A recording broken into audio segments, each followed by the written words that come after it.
How's it going, everybody? I am Donut, as always. This is a Black Lives Matter, All Cops Are Bastards, and trans rights supporting channel. If you're not supporting that shit, fucking die. We are reading some GARO magazine. I assume if you've clicked on this video, you know what GARO is.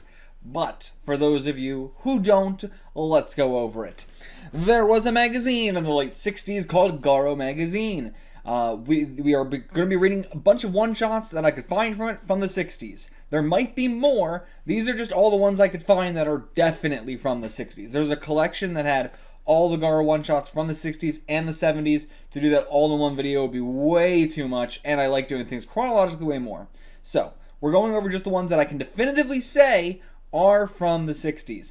If for some reason you guys know which other ones are from the 60s that I didn't cover, please do let me know. But I'm not expecting that.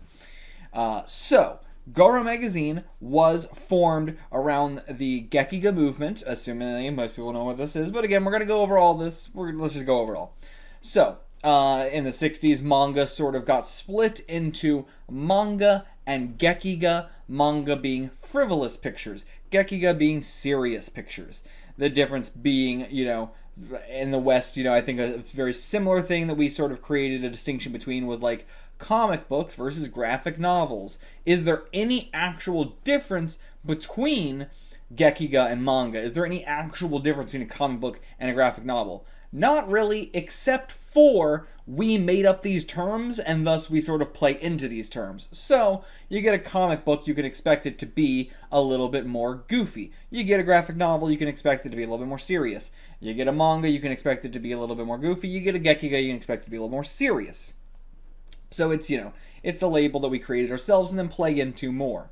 So, GARO was right on the burgeoning birth of Gekiga as a thing. I don't remember exactly what the first start of Gekiga was exactly. Maybe we even did something about that on the channel. I don't quite remember, honestly. But Tezuka was a big part of it, for sure. And then the other big guy is here, Shirato Sanpei. That's this one shot is by him. He was the main reason why GARO magazine became a thing at all. It was solely really to publish his series, Kamui Gaiden, Legend of Kamui, which was a very, very popular series. Also on this channel, Kitaro, specifically Kitaro's Night Tales, ran in GARO magazine, and we did that this year, this Halloween as well. I assume that video has already come out, but I don't know the order in which I'm putting all this stuff out, so assuming it's out though, so you can go check that out if you want to. But yeah, so Kitaro and Kamui were the two big ones in this magazine, but the magazine was formed in order to, run Shirato Sanpei manga, specifically Kamui Gaiden, but also more than that as well. And then when Kamui Gaiden ended, the magazine sort of had a slow decline until it eventually ended in like the very early 2000s, I think. So, that, GARO is the magazine, but also GARO is used, in the way Gekiga is used a lot of times as well. To say, GARO manga, you might say instead of saying Gekiga manga. Not as popular, probably more of a Western way of using it a lot, because also, GARO has definitely had a lot more interest from the West and internationally overall than Japan. Japan, they look back on it and stuff like that, but it's definitely not nearly as celebrated as the rest of the world celebrates the uniqueness of GARO and stuff like that. So, that's also just interesting to note. And of course, it did not nearly have the mainstream success versus because it was very early, a lot, when we were first getting manga translated for the first time in the West, a lot of GARO and a lot of Shirato Sanpei and stuff like that was what we were getting. Even though it wasn't what was the most popular in Japan at the time. I think that's pretty much... Oh, also, we read a one-shot from COM, C-O-M, that magazine. Let me check. No, we didn't, actually. I thought we did, but no. I read every seinen one-shot that was not in GARO, but also not in COM. So, I might actually include that here too, because I think there's only 2 of them that I have, but I might try and search out other ones, make that a separate video or something. But, COM was or C-O-M, I'm not sure if you pronounce it COM or C-O-M, I don't really know. But that was the magazine founded by Osamu Tezuka of Astro Boy and Phoenix and all that stuff. You know, if you don't know fucking Osamu Tezuka, don't watch this video. Start there. But yeah, he created a magazine called Calm to compete with GARO, and it was a Gekiga magazine as well. So we might check those out. It might be a separate video if I can find more. We'll see. But either way, I think that gives us an idea of the scene around this time. I will also showcase, some of the GARO magazine covers right here. Hopefully you can get a good look at some of these here, showing off that Gekiga style, and also very like magazine style, with the fact that like the artwork covers up a small part of it, and the other half, if not 60% of it, is like the cover of the magazine itself. Like, the actual like, just a blank background essentially with text and stuff. But yeah, very different look to an actual manga magazine. But okay, so then they did also start to expand the covers a bit once we got into the mid-60s here. But yeah, most of this you can see is, of course, like a lot of camo-y stuff. But then also, we got Kitaro here and stuff. But yeah, just get a good look at some of these covers, how different the style is from what you're used to from manga. If, again, I'm talking to people who aren't familiar with a lot of this stuff already. But anyway, yeah, so that's the sort of stuff we will be reading. And yeah, I was just reading through this whole thing and sort of went over most of the important parts. But, it's on Comic Vine here. It's where I get all of my information on the manga magazines and yada yada, if you want to read it. But also, to be fair, this does say that, it started in 1964, and issue 1 here is cover dated September. In-store date, no idea. But, so it's cover dated September 1964. But this one that we're reading is from November. Sorry, nope, no. This one we're reading is from February of 1963. So, how is that? Was this reprinted in GARO magazine, but was originally made then? I don't know. But was it maybe in a volume first or something? Again, I don't know. And yeah, so the guys here, who was Goseki Kojima again? Who was this guy? Lone Wolf and Cub guy. That's who he was. I always forget him. I feel like I gotta look him up every single time. But anyway, so interesting that, I wonder if, the cover date was just very far ahead. Because the cover date is when you're supposed to, take it off the shelves. So, if it's cover dated September 1964, you would take it off the shelves October 1st, 1964, after September is over. But yeah, it's typically on the shelves there for a few months. But, yeah, I don't know what's going on with this. Anyway, let's jump into this now. Let us read some Gekiga, some GARO magazine. These are going to be some weird one-shots. They're not going to be really horror, I bet, but maybe some of them will. But the vibe we're going for is weird. Alright. Zashiki Warashi.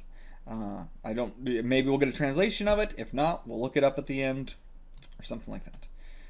Zashiki Warashi. We got a guy here just being lit by a tiny little, what is that called again? Does that count as a candle? I guess that counts as a candle, right? Must. But yeah, like a candle in a little dish. Outside, forces approaching, an army or something. Ninjas approaching. So okay, they send this guy out, and don't you go out, you'll get hit if you do. And yeah, I can see why, this is the first thing I'm reading by Shirato Sanpei, by the way. So first, even glimpse really at his art style, aside from colored covers on the magazine covers. But yeah, very clean, I gotta say. Not what I was expecting from Gekiga at all. It's still very, very clean. But this guy's good. He's dodging everything. Rushing to know it'll be killed. Genin are such fools. Genin, that's, again, I have not read much ninja stuff really at all. I barely read any Naruto. Genin is senior ninja, I believe, right? But okay, now's our chance. Having him lure the enemy, and then us ambushing them is the proper way for ninjas to fight. Yeah, just sacrificing your friends. Danzuri, okay, it's a term, I thought it was his name. Danzuri is a term used among hunters that means rabbits. This genin is presumably skilled in swift movement, and thus gained his moniker. Okay. But, yeah, he's too old. Oh, and they cut his didn't cut his, oh, no, they didn't cut his top knot off. I was going to say, did they cut it off, or was it just, let his hair down? Nope. They did cut off the top knot by accident, but Damn, quite the shame. And right into the leg there. Not good. The back of the leg, right near the Achilles. Ooh! Okay, wait. Poison shuriken. Okay, so instead he stabs himself to prevent the poison from going any higher. And then, did he just cut off his leg? He just cut off the full leg, I think. Or the foot, basically. I think he just fully cut it off. And yeah, you can smell the blood. If you cut your leg off, it's going to be a lot of blood. Enough to be able to smell. Even through a face mask. He's smelling it through a face mask. It's actually crazy. But, okay, yeah, still, he's an Iga ninja. Don't let your guard down. Throw the shurikens, but he gets high above him. Yeah, with 1 foot, assumingly.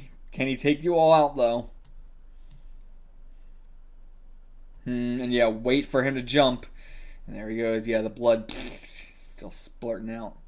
And in that brief moment, 7 shadows merged into one. They all fell, and he survives, using one of their katanas as a cane.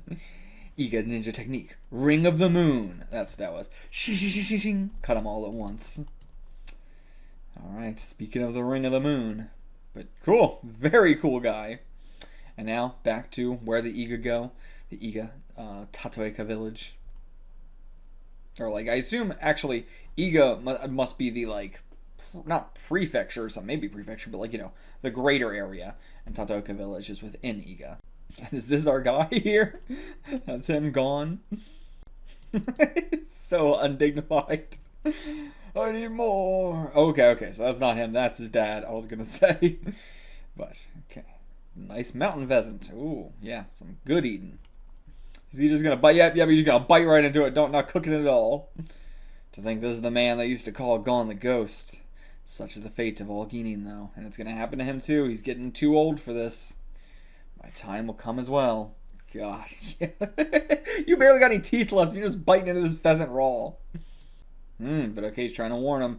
Don't teach anyone your technique. As soon as I had passed on my special fire technique, I ended up like this. For any older Genin who can no longer move as they used to, once they reveal their secret technique, they're treated as useless. I wonder if that's where a lot of the whole, like, secret technique shit in anime comes from. You know, specifically this old stuff with ninjas being useless, and, you know, also just, like, you see that in the workplace as well, where it's like, well, I can't let anybody know how I do this in, like, an IT sort of environment, like, or else I'm going to be, you know, useless. I feel like this is, you know, from the beginning of time till now, it's still the case. Okay, we're actually going to get the explanation. Among ninja, there are 3 different classes. Jonin, upper rank, Chunin, middle rank, and Ginin, lower rank. I mean, I know the word Chunin from the Chunin exams. I didn't know that's what that meant. Shows really how little I know about any of this. But so, Jonin are upper rank, Chunin are middle rank, and Ginin are lower rank. Okay, I thought Ginin was going to be a, like, you know, a senior ninja. But no, it's the lowest rank ninja. Jonin are the ruling class of ninja society, able to freely command Genin and take on espionage work from samurai, from which they keep most of the reward. Genin are usually those who were kidnapped or sold as a child, and are trained from a young age to offer their bodies and lives to aid Jonin, but are not allowed any personal belongings. Generally, ninja who grow old end up staying at the village to train the younger ninja, but in the case of Genin, who have no family or home, once they pass on their techniques, they are left to die in a corner of the village. Damn, yeah, very harsh, very survival of the fittest here, and just a full slave society. Genin are prohibited by decree from running away, and generally fail to do so. But so, assumingly, these are Genin here, these are Jonin. Mitsumata no Jiro, Kawagawa no Sasu, Sane no Koji. You are to assist Hanzo in this mission. Master, I, Danzari, humbly request to aid in this task. Denied. You are too old. This motherfucker saying you're too old. I'd say more like he's too weak at this point. But stay here and train the young ones. No, I'm still young enough to be of use. Please allow me to assist Sir Hanzo. Father, that man has been to this place before. I'm sure he'll be of great use. Yeah, they want to, like, you know, they want to be able to... He's desperate enough, you know. If he's desperate enough, then fine, we'll allow it, because then we can get even more use out of you. And right, so then, was this like a flashback? Or, I guess, you know, maybe not a flashback, but like this was the guy who was in the beginning of the story, right? Let's go back here. It looks like him. It looks like him, but I'm not exactly sure. But And yeah, the politicsness of like trying to get this without being like rude about it or without making it clear what your intention is, because if you're too obvious with your intention, then of course they're not going to do it. But what if you just taught me your technique? Oh, I'm humbled, I must say, such a technique is surely not even worth teaching. Like, again, he can't pry too much, and he can't he can't say that he knows what he's doing here. Because if he pries too much, he's not going to teach them the technique. If he just outright says, I'm not going to teach you the technique or I'm going to become useless, then they're just going to make you useless. Like, if you are, open about you're not going to teach them, then they're not going to keep you around. But okay, they're like looking at the shadows from the water's reflection to get an idea, but not clear enough. So, okay. Our, what was his nickname here? Danzuri. Danzuri is going to flash away. Damn, under the bridge. Nice. And then, whoa, they just blew up the bridge with something. Small explosive, or I don't know. And, oh no. Well, yeah, I fooled you. Expect me to believe this is him? They brought back some limbs and stuff, which you would assume is him. Well, where did they get those limbs? Maybe it was from the other guy here, I suppose. But, wait, I see. I thought this was, like, his friend here. But, like, no. This is the enemy, like, in front of him. Okay, I see. Yeah, the Koga clan. But okay, so then, assumingly, Danzuri, right? That's his name? Yeah, Danzuri was the one who, like, destroyed the bridge here in some possible way. To fake his own death, perhaps? Well, these wounds are typical of a ninja explosive technique. These are the muscles and skin of an older person. Okay, I see. But yeah, like, that's how he knows exactly. But yeah, the fucking ninja explosive technique, what the fuck is that? Just self-destruct? Just spontaneously combust? Likely in the clash with the enemy, he used a substitution technique and escaped. Yeah. But yeah, this is the Kojin ninja that he was facing. And yeah, he's now on the run. He's a wanted man. Okay, so it looks like he's hiding here at a hamlet in northern Japan, in the Tohoku region. And, yeah, everybody's eating, everybody's finished their meal, but there's one here that hasn't even been eaten yet. We offer this thanks to you, O Warashi. So, yeah, he's taken on the name or title of Warashi or something.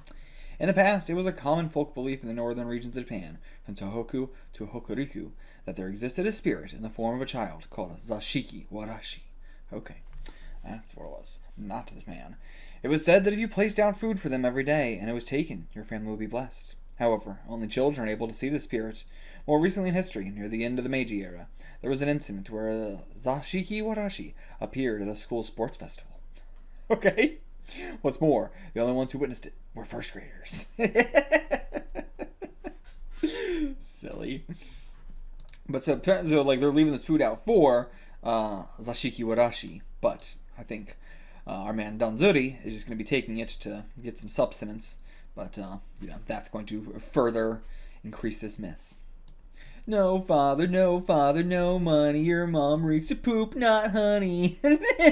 What? That's how you're making fun of this kid. My father might not be here, but we've got a Zashiki Warashi. Oh, sure you do. Then why don't you show us? Yeah. Oh, but okay. Here, well, no, I don't think this is Danzuri. So his dad left to find work 2 years ago but never returned, so probably dead. Or just, left the family. But I don't know, maybe this is Danzuri and it's just been a while. Unlike the wind, drifting from here to there. Yep. Oh, I got it. You're a Zashiki Warashi, aren't you? Huh? Oh, yes, that's right. Then could you come to our place then? Yeah, now he wants to show him off to the kids. Why is this like a fucking Fujio sort of manga? This is very like Doraemon, kinda. But alright, oh, he's making the kids super happy. Yes, see, I'm so happy I could die! Oh my god, what is with this art? It's so cute and actually like... I was not expecting this from Gekiga. This feels way more manga-like, and this feels very like Tezuka inspired as well. Now we can all be happy again, even without Dad. I see. But yeah, so sweet. Not what I was expecting at all. And guess what, Mom? A Zashiki Warashi has come for us. But there's nothing there. Yep, only he can see it. Adults can't see him, But yeah, he's shirking his chores. And now he's singing as he does his chores. No father, no money. Your mom reeks of poop, not honey. He's singing it to himself now. It's so funny. Just become a vocal stem for him. But Zashiki Warashi now, huh? Yeah, perfect excuse to get the food. And yep, allow me to prove it. Food's gone. Told you, Mom. And yeah, he's just so happy to make people happy as well. Like, he just is such a good guy. You would really expect. I was definitely expecting this was going to take a more darker turn or something, but no, it just seems like this is going to be a nice happy tale. It's really, really nice to see the fact that he can make a family so happy by just eating their food. Oh, okay, I see. So she was like, "Oh, Genta, could you go sharpen the knife?" And then instead, he sharpens the knife for him. And Mom's like, "Please do what I ask when I ask it," but it's already sharpened. Who is the Warashi? Don't prick yourself on it. And yeah, he's had to make himself like a, prosthetic there. But he's still a ninja. If you can go catch a mountain pheasant, we'll believe you have a Zashiki Warashi. What? But I guess, yeah, if you got the Zashiki Warashi on your side, I guess, it's supposed to also bring you, a good luck charm and everything like that. And he can see him in the bushes, so he knows. He is still watching over him. And if you don't, you gotta do a handstand around your house. It's a pretty silly sort of punishment for him. But damn, this is just like a perspective shot, but it looks so weird. These are some big ass fucking pheasants, my god. Yeah, and the Zashiki Warashi shows up here to cheer him on, and that probably is gonna help him as well. Gonna do something, I imagine. Or I don't know, maybe he's just gonna let him, teach him to do it. Listen closely, mountain pheasants hide in holes in the snow, which both have an entrance and an exit. So, yep, there's the one entrance. Okay, he got it. And now, yep, hits it with a snowball to really... Oh, it's taking him on a ride, though. It's taking him on a ride. But we got it. Still alive and everything. Nice. And yeah, now he's got to do the handstands around the house. 3 more times. And Dad has fucking returned. There's no way he did something for us, right? There's no way the Warashi did something. At all. He's so happy. But, what are they doing?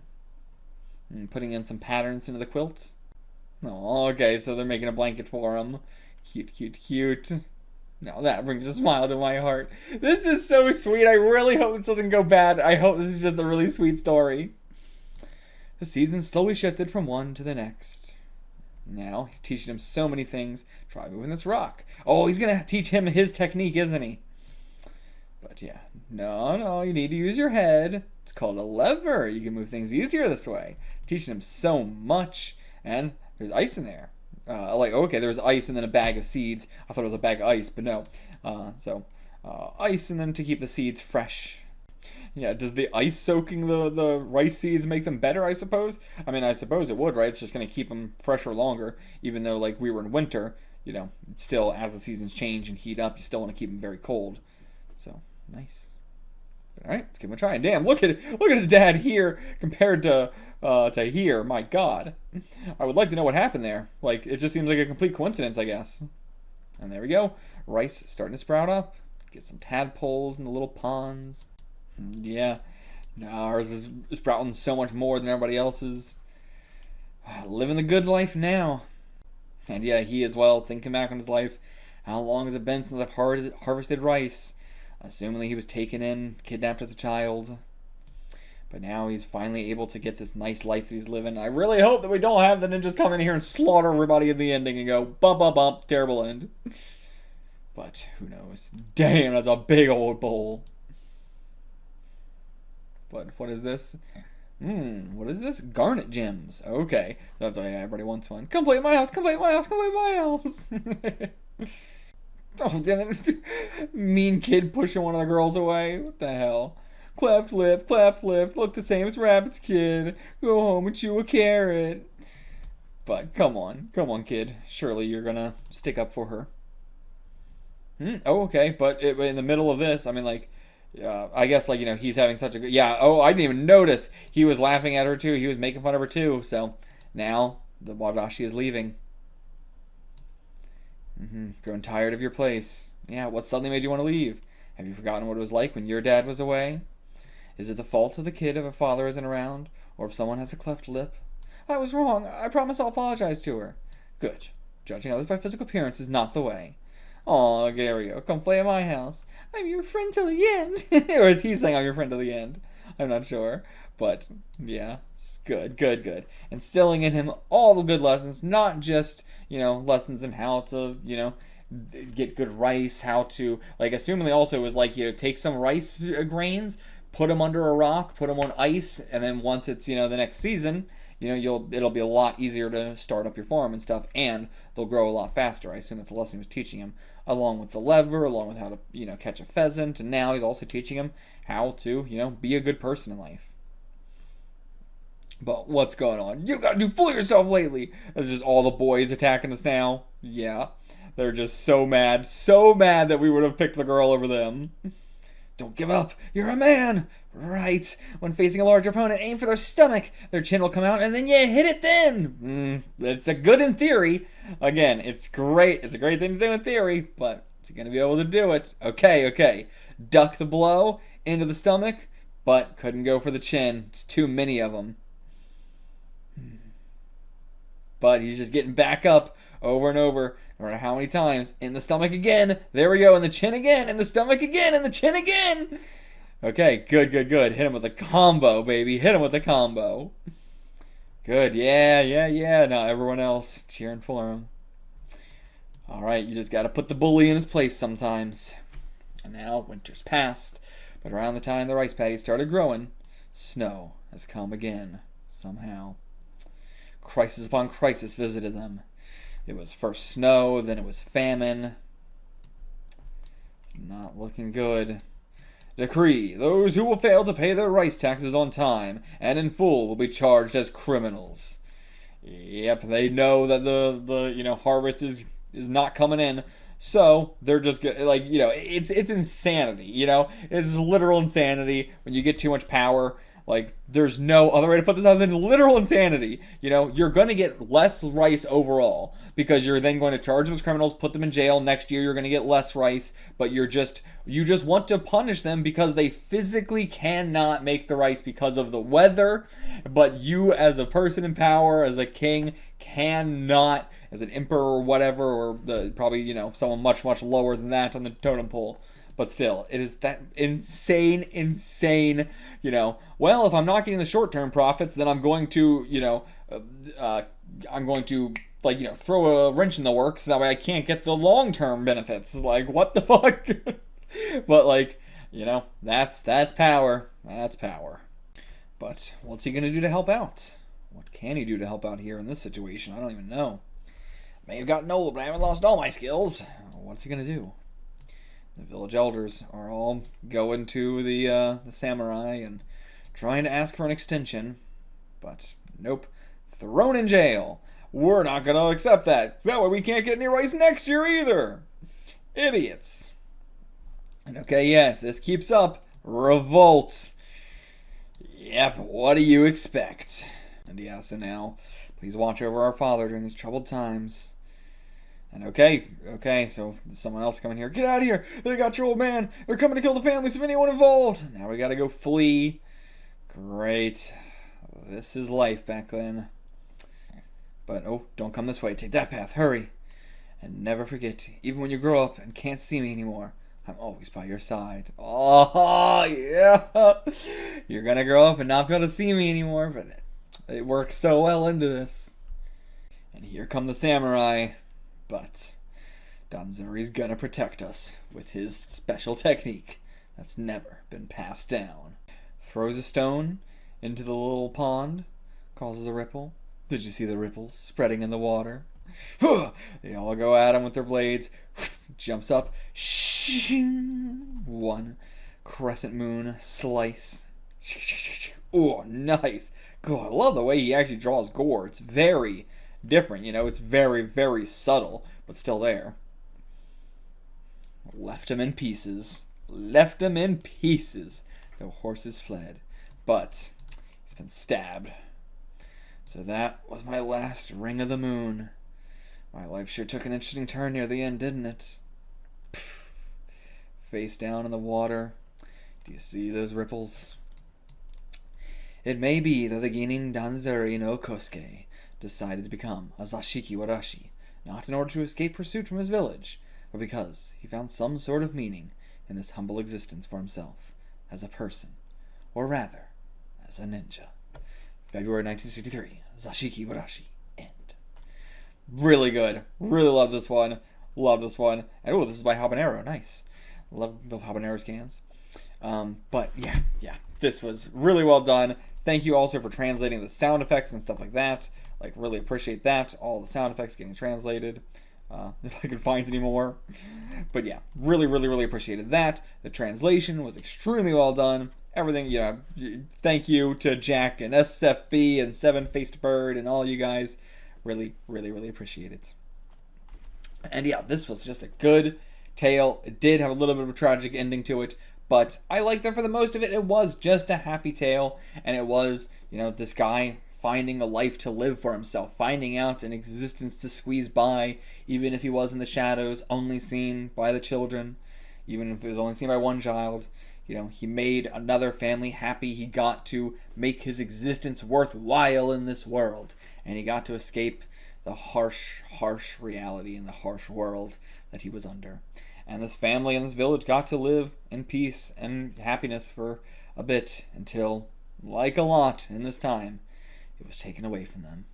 But they got their moment of happiness, and all we can hope to get is our moments of happiness in the end.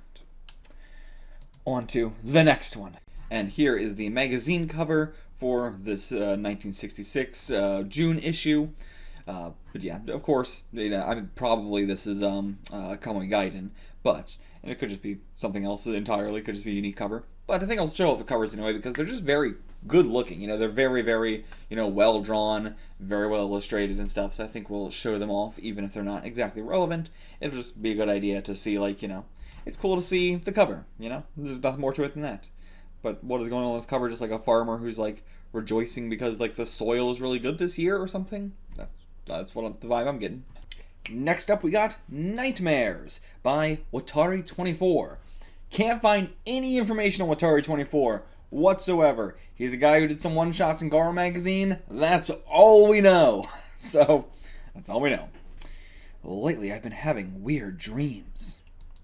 Oh, well, sorry. First off, this came out in June of 1966. So, big jump ahead here to our next one-shot. Few years. And so this is 1966. A lot of the space stuff going on around this time. We land on the moon in 69, 68 or 69. One of those two. I don't know why, I can't remember. But there's a lot of space stuff going on right now around 1966. So getting a little bit of tale about that. Lately, I've been having weird dreams. I dream I'm a pilot, I'm piloting a rocket to Saturn. But at some point, I get thrown out and get lost in the darkness of space. And at that point, I wake up. Oh, okay. What a weird dream. I must be reading too much science fiction, I think. I get up to go to the bathroom, but as soon as I open the door, I find myself on a dry, rocky mountain, assaulted by a wind strong enough to take your breath away. How weird. It was obviously a dream. But that's not all. This is more what I imagined the art was going to be like for a Gekiga magazine. Sort of very amateurish sort of looking, and not the typical thing you would imagine, but also a lot, the spaceship here being such stark white. No detail on it, complete stark whiteness. And yeah, the panels are very, interesting, a lot of, you got the narration in between the panels, which I definitely think of as a Gekiga thing. But that's not all. It was time to go to work, so I made my way to the research lab, as usual. Oh, was that a dream within a dream? When suddenly a flash lit up the sky. Ooh, I do like the shading, actually, though, as bare bones as this all is. And the buildings all fell over me. Another dream and a dream. And I wake up again and realize I fell out of bed. Oh, it's like a horror story. Yeah, this one's actually like a horror story. For how long a dream feels in real time, it only lasts a couple seconds. And the traffic of the day, been having these dreams recently, and I feel like I'm losing my ability to distinguish between them and reality. Yeah, I assume that's how we're going to end this whole one-shot, right? With him experiencing something, going, is this a dream? Is this reality? I feel like even this conversation we're having is taking place in a dream, that I'll soon wake up and everything will vanish. Wait now, don't go crazy. And wow, a lot of people here. This is a very impressive panel. Very impressive panel. Just being able to draw all these people. I don't know why I'm always just so impressed by crowd shots, because I mean, just think about how long it takes to do each single one of these. And I mean, the more and more stuff you read, the more and more, like, I feel like it becomes easier to do this later on, but I've read a billion things in the 60s, and this kind of scene is unbelievably rare. You never get a crowd shot like this. But now he's going to the city. You have to be sharp to keep a cool head. Going to a place with a foreign band. Yesterday doesn't matter anymore. Tomorrow is tomorrow. A hydrogen bomb could fall on you, or you get yourself in a traffic accident. Yeah, I mean, the fact that they're thinking that too, like, at this time, like, we think about the traffic accident all the time, but I can't imagine the thought of just, like, hydrogen bomb could just fall on you. I mean, of course, they're in the middle of war and that. They could see it coming a little bit, but, I mean, they could see, it wasn't like it came out of nowhere is what I mean. Not like they could see it coming. But, scary thought. Terrifying thought. I mean, I guess, we've had similar thoughts with the whole Cold War thing and everything like that in America. So I guess but, they've experienced it firsthand. In short, think only of today. Enjoy your life to the fullest. And so, yeah, they're out at a bar. Got a couple here. Got a drunk guy. Got him with his co-worker from work, assumingly. But now, hey. And now his co-worker from work here in the spacesuit. What happened? What? I was dreaming of being back on Earth. Dreamt of a time long past before the beginning of the war. Good times those were. Grilled chicken, beer, pachinko, curry rice, jazz, movies, striptease. It's all gone now, thanks to the war. And we got Mustachio, and we got, I think that's supposed to be 003, was it? The chameleon from Cyborg 009? I mean, maybe not, but that I see that face and I immediately go, that's chameleon. And like, that's clearly Mustachio. So, I don't know, maybe they're references. In 1977, the Earth was destroyed by nuclear war. The ones who survived, like us, embarked on a single rocket. We had finally reached Saturn, but here the atmosphere is full of carbon dioxide. The winds are extremely strong all year long. The heat is unbearable, the radiation high. It's not a livable planet for mankind. Maybe it would have been better to stay on Earth and get vaporized like the others. I'm still dreaming, I'm sure of it. I'm still dreaming, I'm sure of it. Soon I'll open my eyes and everything will turn into its real form. Okay, that's a good one. That's a really good one. I don't give up my 10 out of 10s easily, so I'll give it a 9 out of 10. But really, really good. Absolutely love this one. The art obviously had a lot more to be desired, but great twist, great tale. The fact, I just love the twist. Love the twist. What more is there to say about it? It's very obvious. How many pages was this one? 9 pages, not even 10 pages. It's very, very simple story of, using the dream logic, using the, I must still be dreaming, but no, he's just trying to convince himself that he's still dreaming when this is the reality of our life. And yeah, this as well feels like a very, I wouldn't even imagine this to come out in the early 60s. This is a perfect mid-60s horror one-shot. This is so capturing the fear of 1966 and the mid-60s. Not even the late 60s, but the mid-60s. There's such a specific time to that, and that is definitely what I'm hoping to get out of these one-shots, is being able to see that through the progression of time, now that I have experienced so much of the 60s through manga, comics, movies, music, TV shows, everything under the sun, Playboys. I've gotten it all.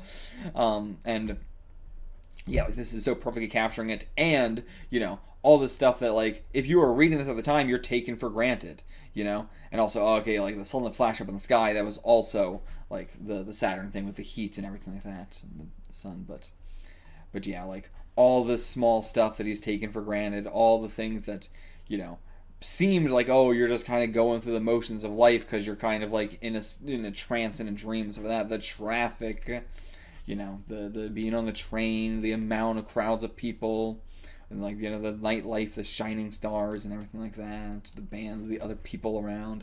Like he can't really enjoy any of it because he's not actually living it.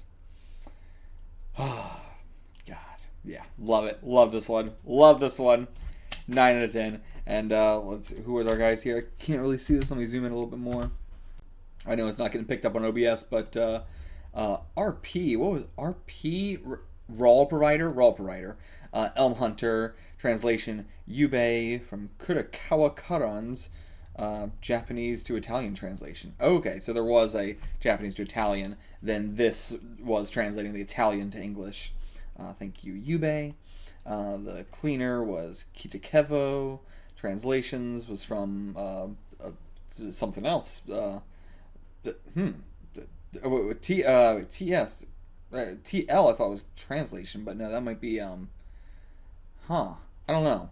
Oh, Typesetters, TS. Typesetter was Edition Natsu Limited? What? What the fuck does that mean? And PR and QC was by Platypus. Thank you, guys. I always like to, give credits to the people scanulating this stuff. But okay, on to the next one. Okay, next up is Song of Youth series, and we got number 1 here. There's only a few pages here, but apparently it's a series. The Song of Youth series by Ken Tanaka. This one came out in 1966, June of 1966, I will say. So same month as the last one. The only thing I can find for this author is that he did something like this, Yokai Ningen Bim, which did get a TV adaptation or something, so I don't know if that's, the humanoid monster Bim.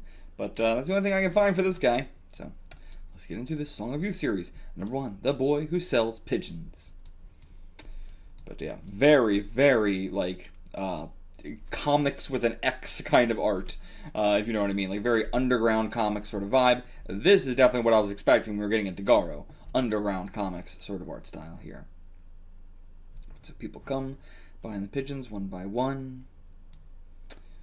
But what happened here? A kid ran into a woman or just dropped all his toys or something?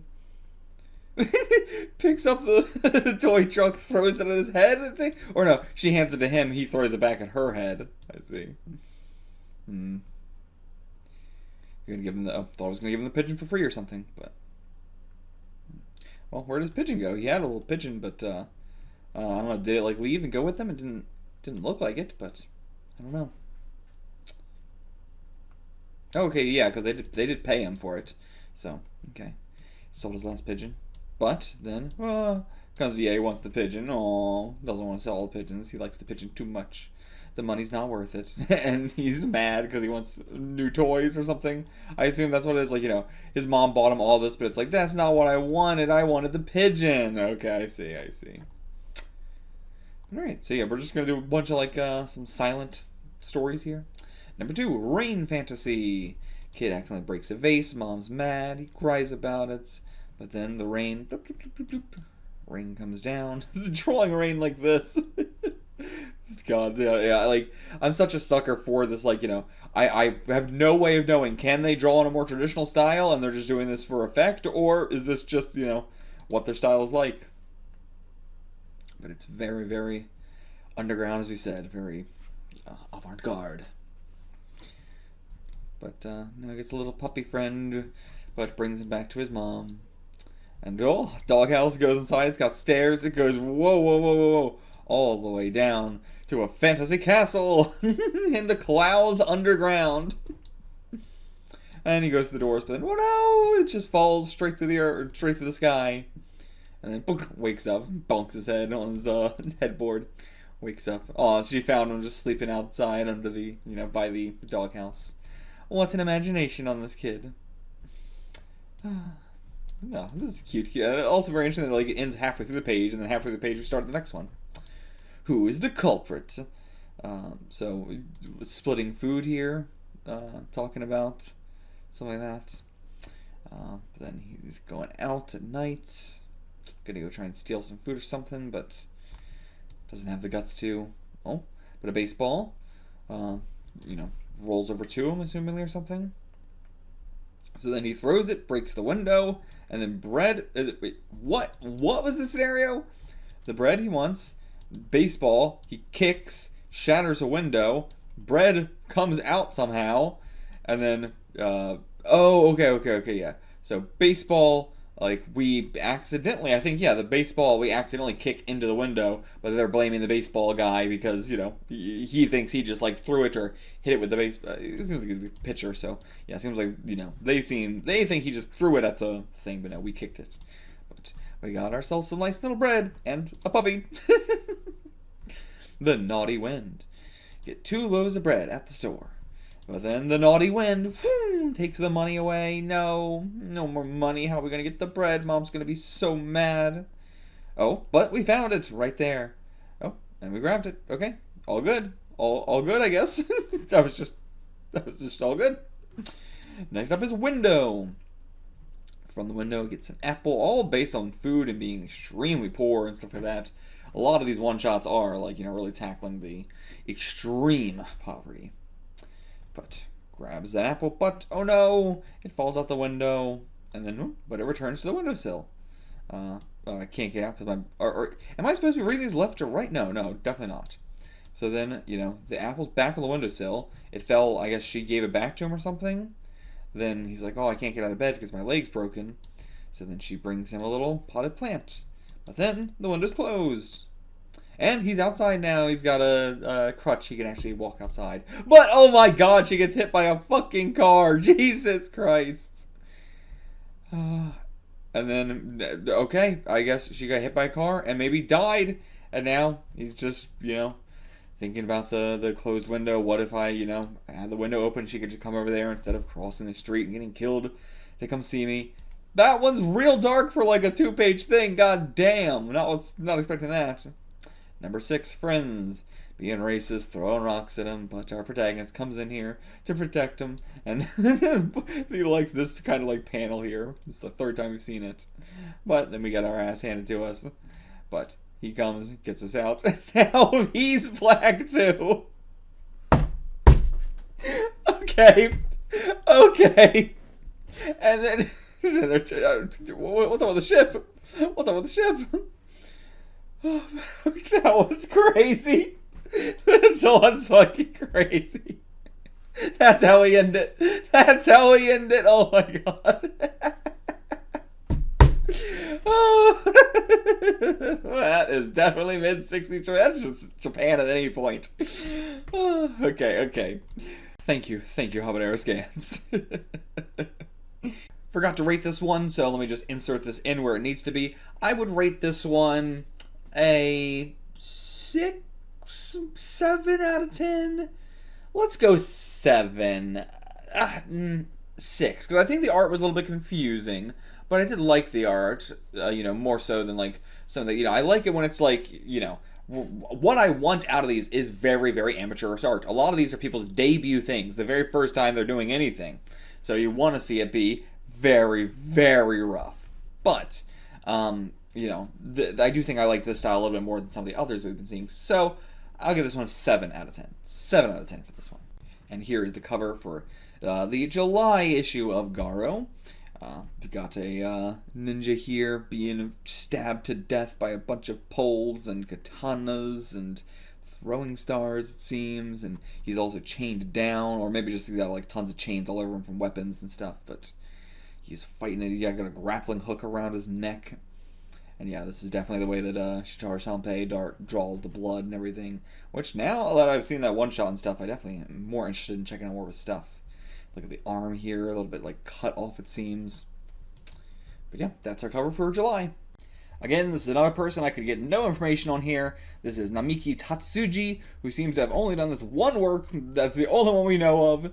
And this is Silent Comics without an I there. And this one is just called Panel, or Coma.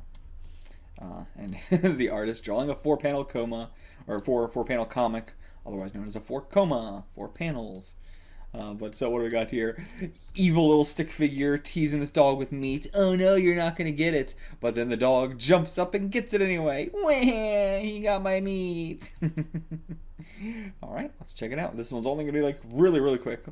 But, what should I make him say? Or, okay, no, so all this also was canon as well. But, like, do you think you want to make him say, or is he going to try and make him stop crying? Shove the balloon down his throat, kick him out of here.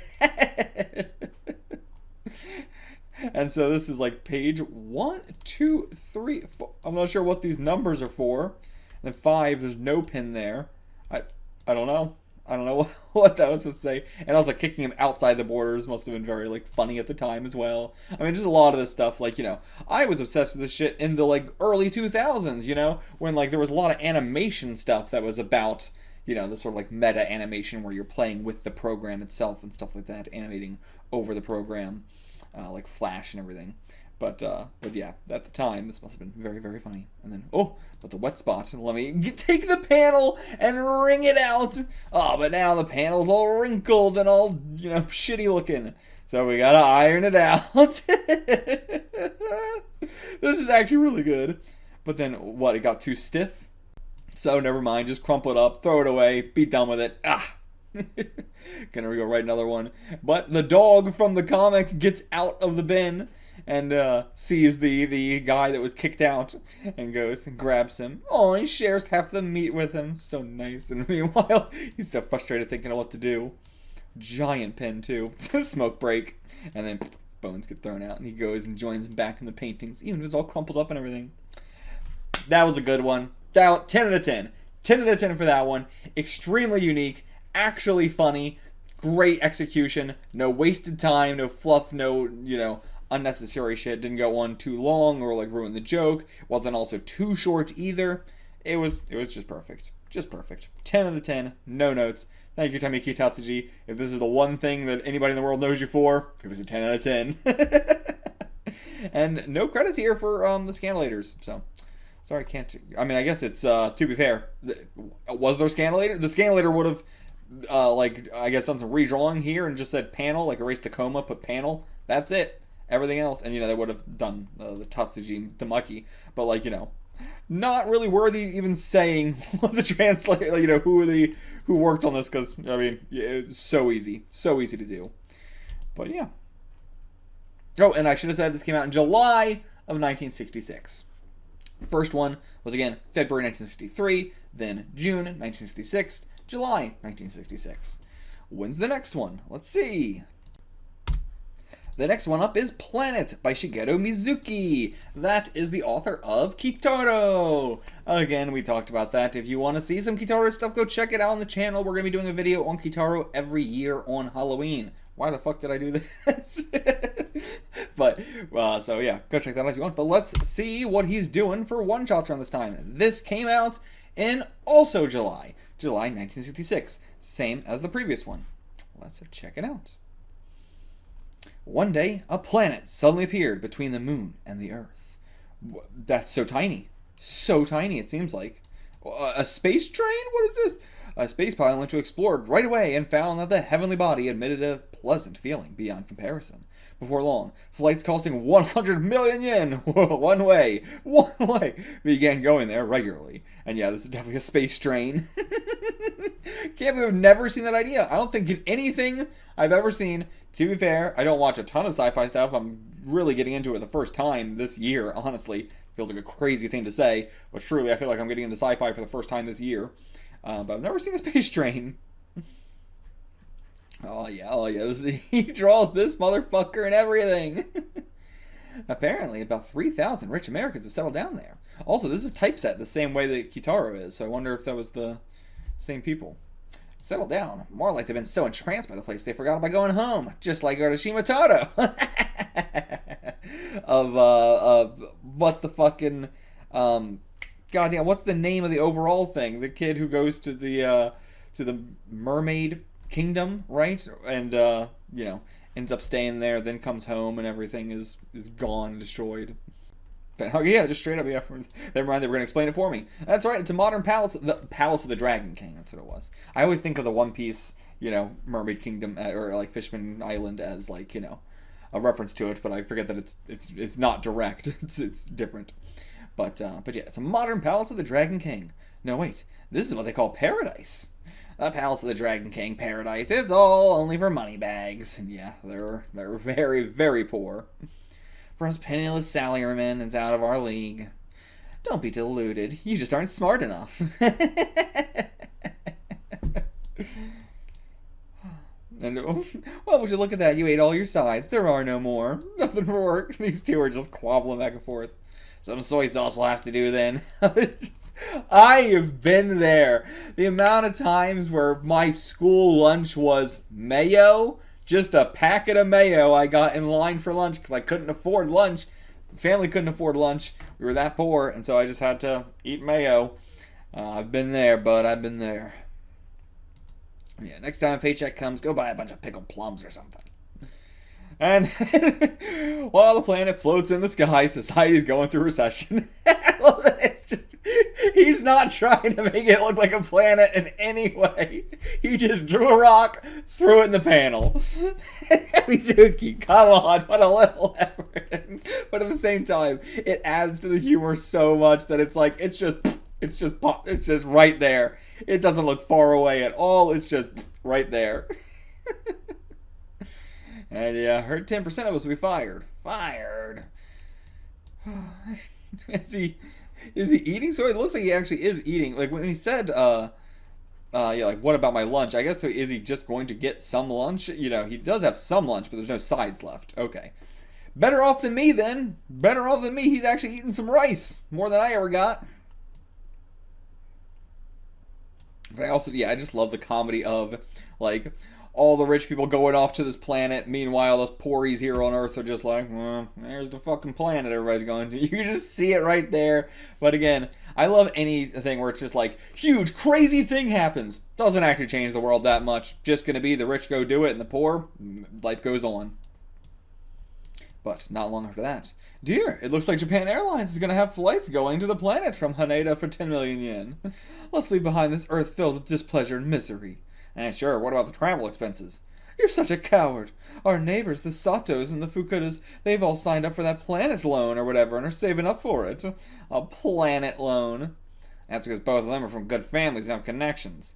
You're hopeless. You're good for nothing. You don't even have the ambition to get off this planet. So, from tomorrow, your side dishes for lunch will consist of only soy pulp only. Okay, not soy sauce, soy pulp. Is that what they said back there? No, he did say some soy sauce, but I guess, you know, colloquially you would just say the same thing. But okay, so this is like soy pulp, maybe. But yeah, this is classic, you know, married couple dynamic here. He is way too, like, you know, way too giving, like, he has given up on life way too easily, and she is clinging to an ideal life way too much. Like, you know, it's there, you can't meet in the middle because they're both on opposite extremes. Oh, but the chief just got back from a trip there. His old man's a real fat cat after all. Let's go hear what he has to say. What can I say? Great, wouldn't even begin to describe it. So it really is like the Palace of the Dragon King. Palace of the Dragon King, even better than that. At any rate, all it takes is one trip. If you don't have a strong will, then you won't even be able to come back. I've decided to move there with my whole family. Moneybags got it easy. But yeah. Dear, the Satos and the Fukudas left this morning. Don't lump me in with those rich folk. Not at all. Even a lot of middle-class people are migrating these days. Right now, Earth is only for broke people. Forget about that. What about dinner? I mean, yeah, who do you think we are? We're broke people.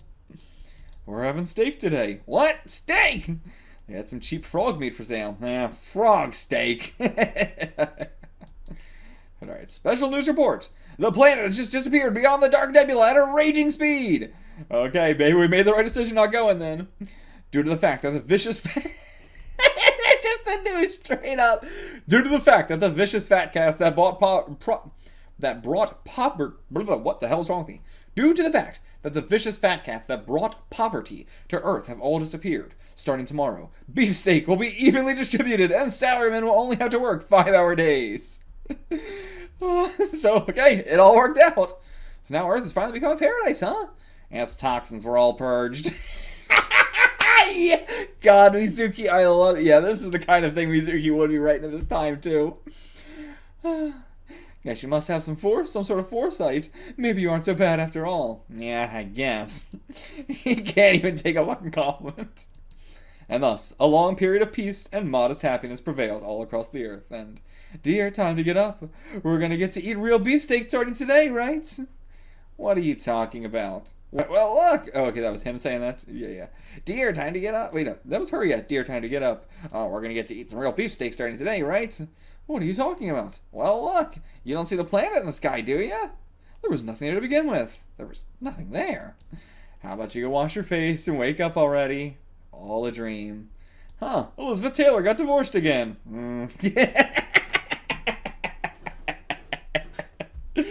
Oh my god, okay, another good one.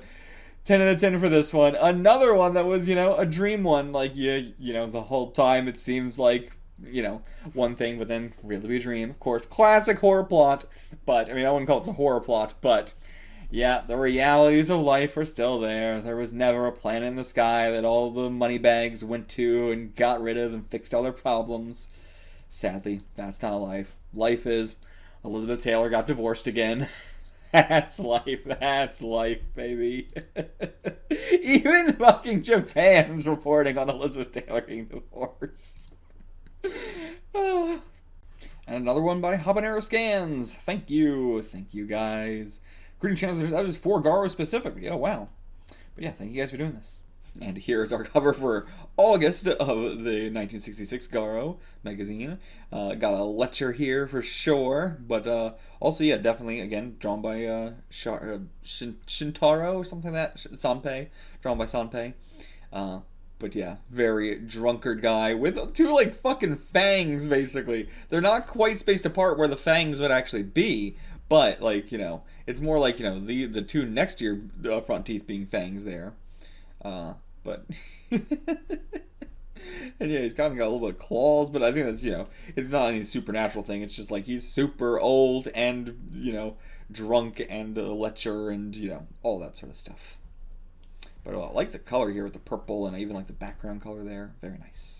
But okay, so all I could find for this guy here, let's just say we're reading The Affairs of the Universe by Tashiro Tamekan. This, of course, also came out in 1966 in the August issue. He has a website here where he's got all his work here, reportage manga, biographical manga, sketches, family 4-panel comics, Matatabi 4-panel comics, not sure what the difference in there is, lifestyle tips manga, government-related booklets, decentralization anime. He's got so much interesting stuff going on here. The debut work, which I think is what we're reading, this is the... Well, damn, there's quite a bit here. But, yeah, I believe this is what we're reading, right? Let's check it out. Double check. Yeah, debut work. That's what we're reading right now. But, yeah, he's got a couple things there. But, then, yeah, he's got fucking, picture scrolls and stuff. He's got professional wrestling manga, New Year's cards. So this is very interesting seeing he just has, a website and stuff. And it's all, it's just so interesting. But I can't find any other information on him. But, he's got his own website and stuff. So, The Affairs of the Universe. With, on a musical sheet here. A musical universe. Just a bunch of musical notes accompanying this little otter. I think that's an otter. Farts. And the Indian guy who's super, super emancipated. The one playing the music. Doing some snake charming. It hands him some sake maybe? Or just a bottle of who knows what. Okay. Pull something out of it. What the hell is that? What the hell is that? Oh, is that a hookah or something? What the fuck is that? Or is it blow? Oh, it's a thing to blow up a balloon? Okay, yeah, because he's got such, strong lungs. Can you blow up this balloon for me? Okay. Is that a balloon blower upper thing? Or what the hell? So yeah, he used his own device. Okay, yes. I see. We hand him a balloon. He puts it over his flute and then blows into it to blow it up for us. Okay, I see. Thank you. Tie it off. Take the balloon. Nice. Now we're going to go take it to a rocket. Okay. We're going to take it to a launch site. Getting in the rocket. Once again, this art style. So bare bones. So amateur. So underground. Alright. But just puts it in there. It's the only thing in the rocket. Now, I'm going to go launch the rocket and just test its effects or something. Turn some dials, twist some knobs, move some levers. And it's just like paper towels, or is that like aluminum foil or something? I'm not sure, but press the button, sees the rocket in his pupils. Boop. Takes off, goes to space.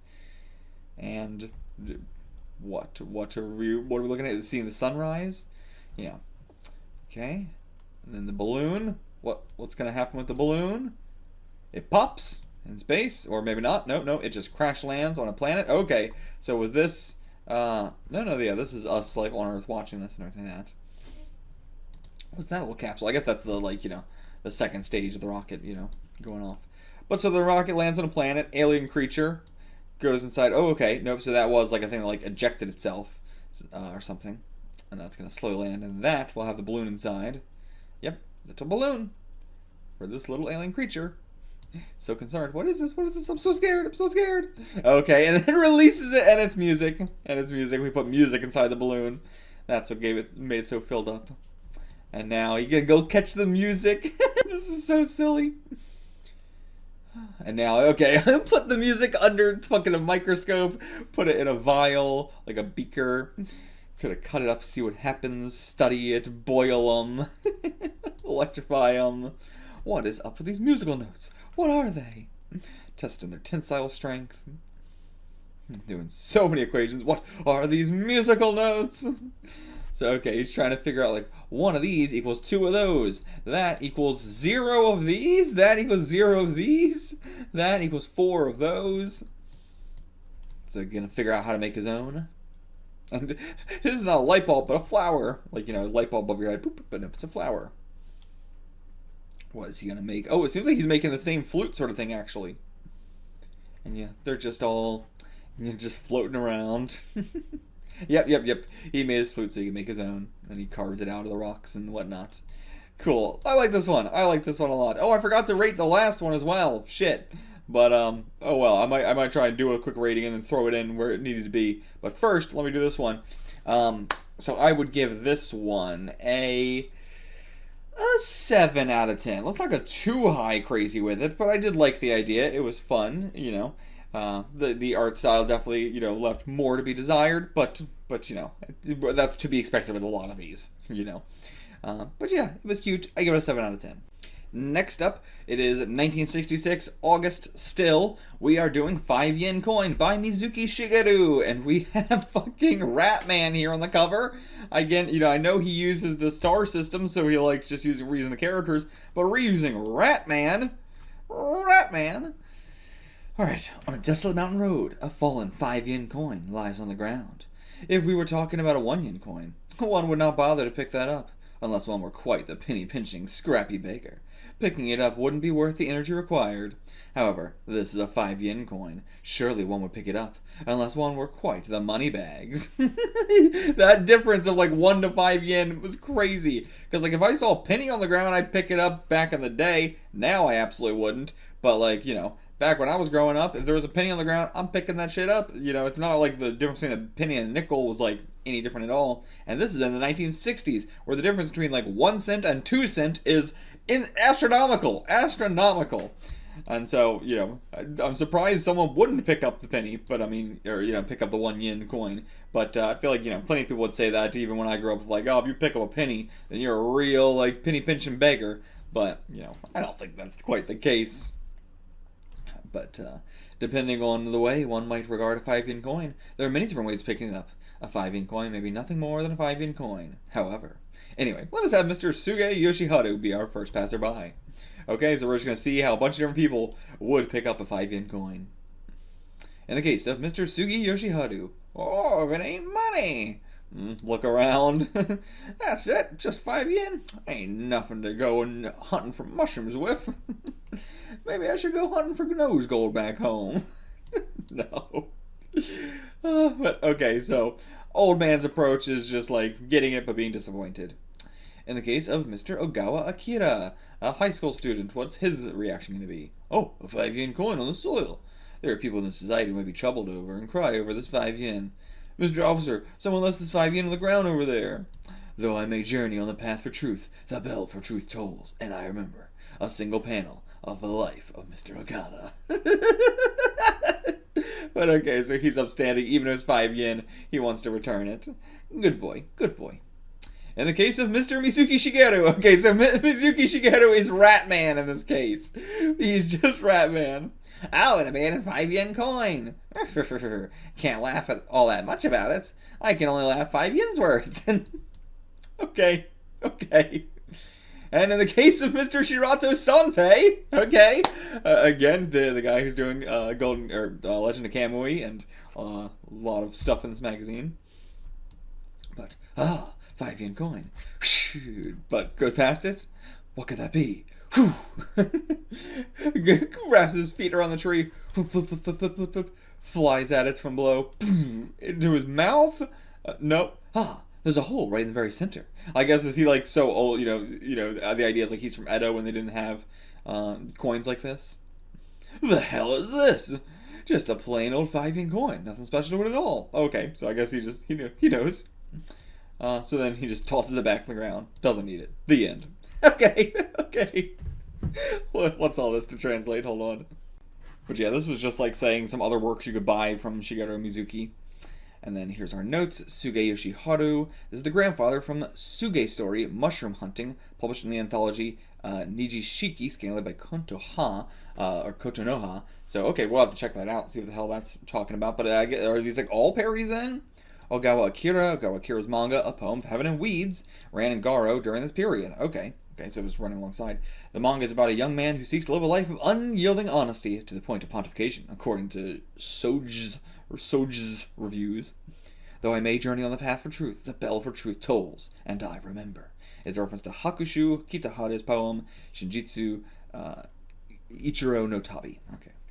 But yeah, so reference to a poem, but also to a work here.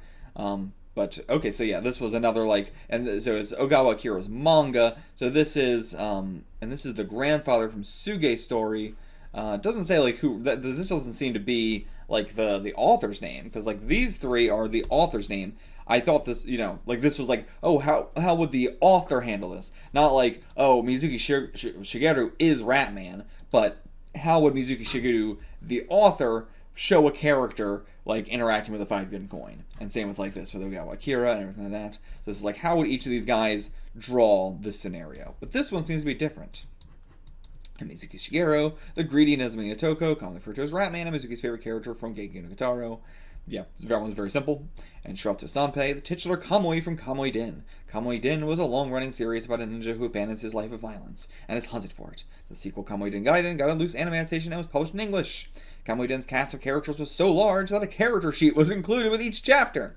With each chapter being around 100 pages, taking up half of each GARO issue. Damn.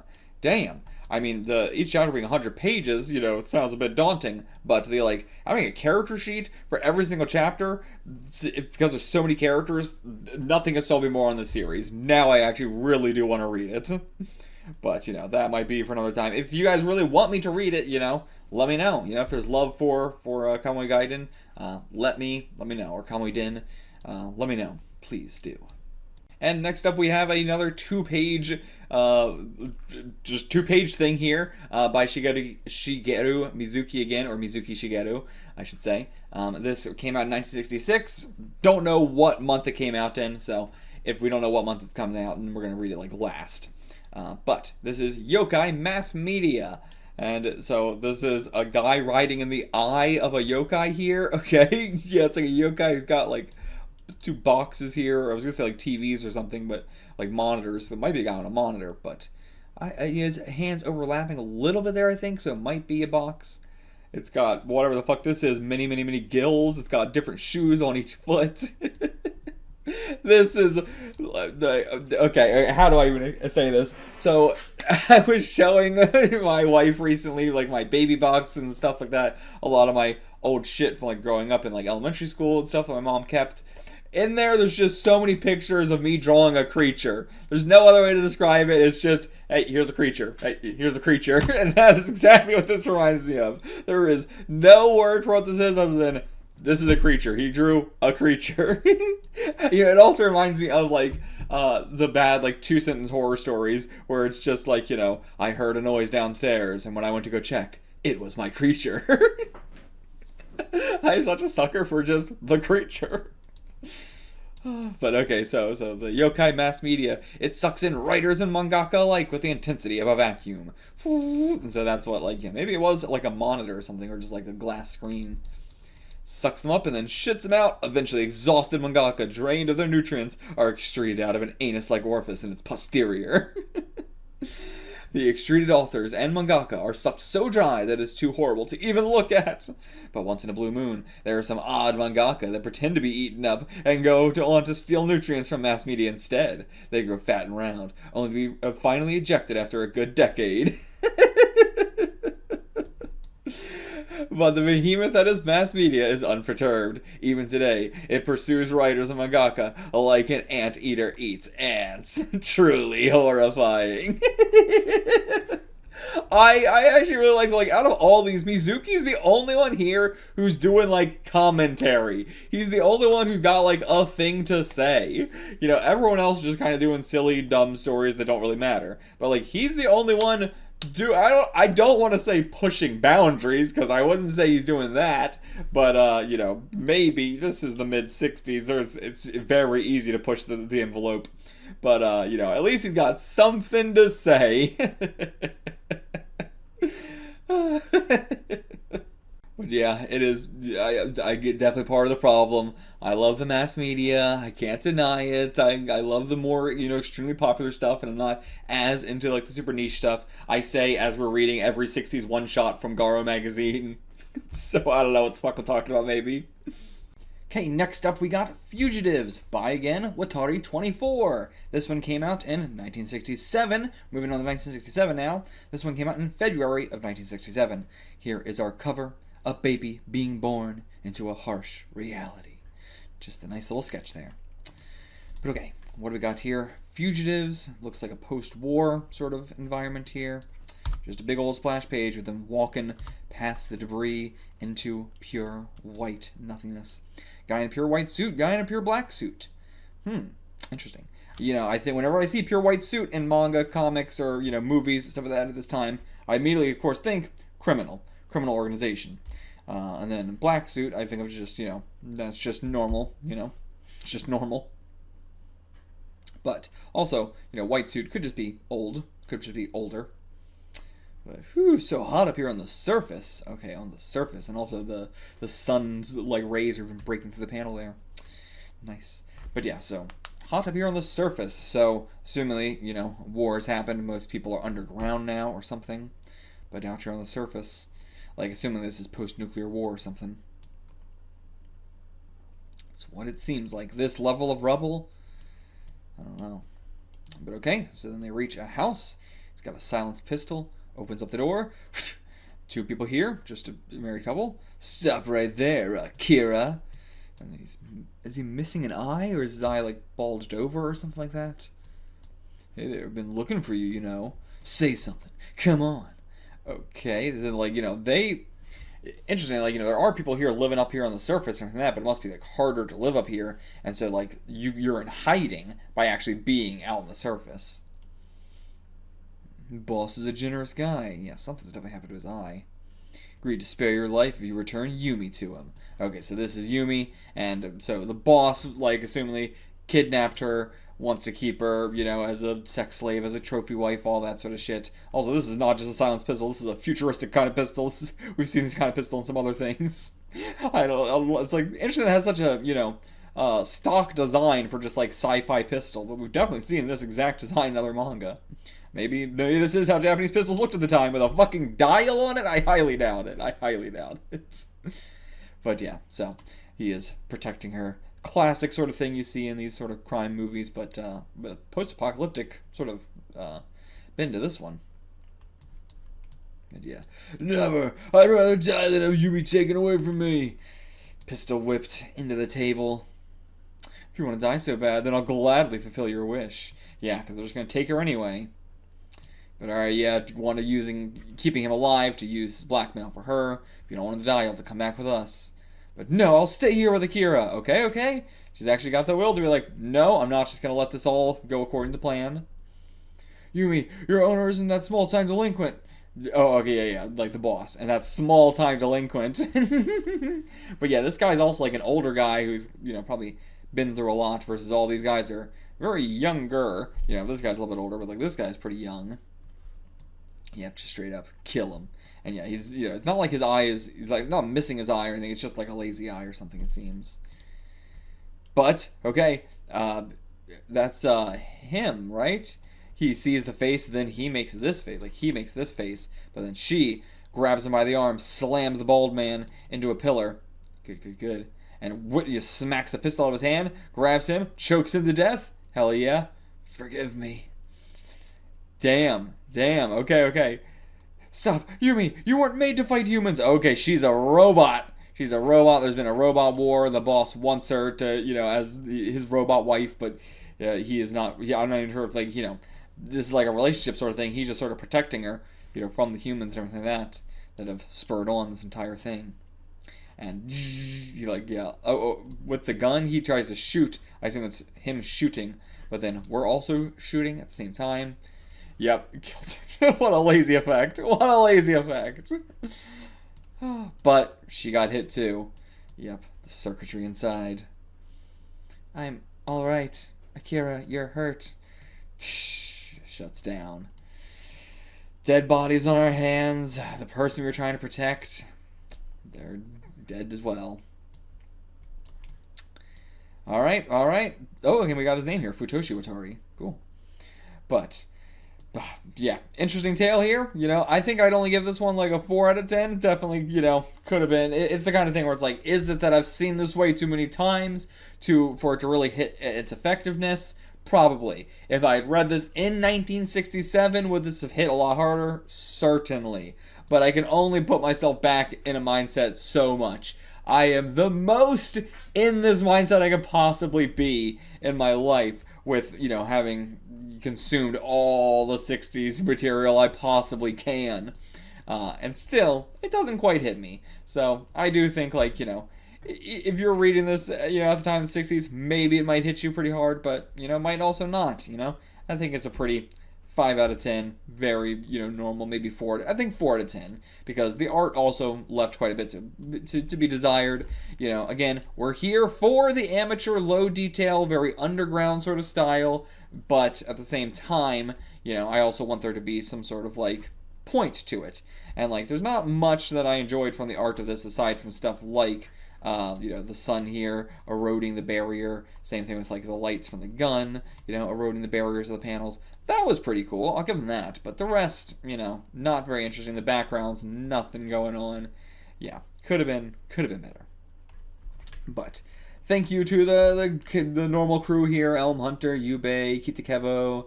Thank you guys. Limited edition Nasu. Whatever. Is that just a guy? Limited edition Nasu? That sounds like a company. And Platypus. But yeah, thank you guys for constantly doing these. Next up we got The Globe by Ikegami Ryouichi. This came out in 1967, in September of 1967. Here's the cover. Just a bunch of ninjas. So many ninjas that you can't even tell them apart. But Ryouichi Ikegami is a manga artist that usually works with an illustrator in a collaboration, or is a illustrator that works in collaboration with a writer. Best known for Crying Freeman. Never seen that one before. Written by Kazuo Koike. Don't know him either. Lone Wolf and Cub. Was he like the writer for that? There was a separate writer and artist for it? Interesting. And then Heat. Written by Beronson. Interesting. Beronson of Fist of the North Star. And I got 2 live action movies. Okay, interesting. Okay, he's the guy who did the Spider-Man the manga. That's him? Okay, goddamn.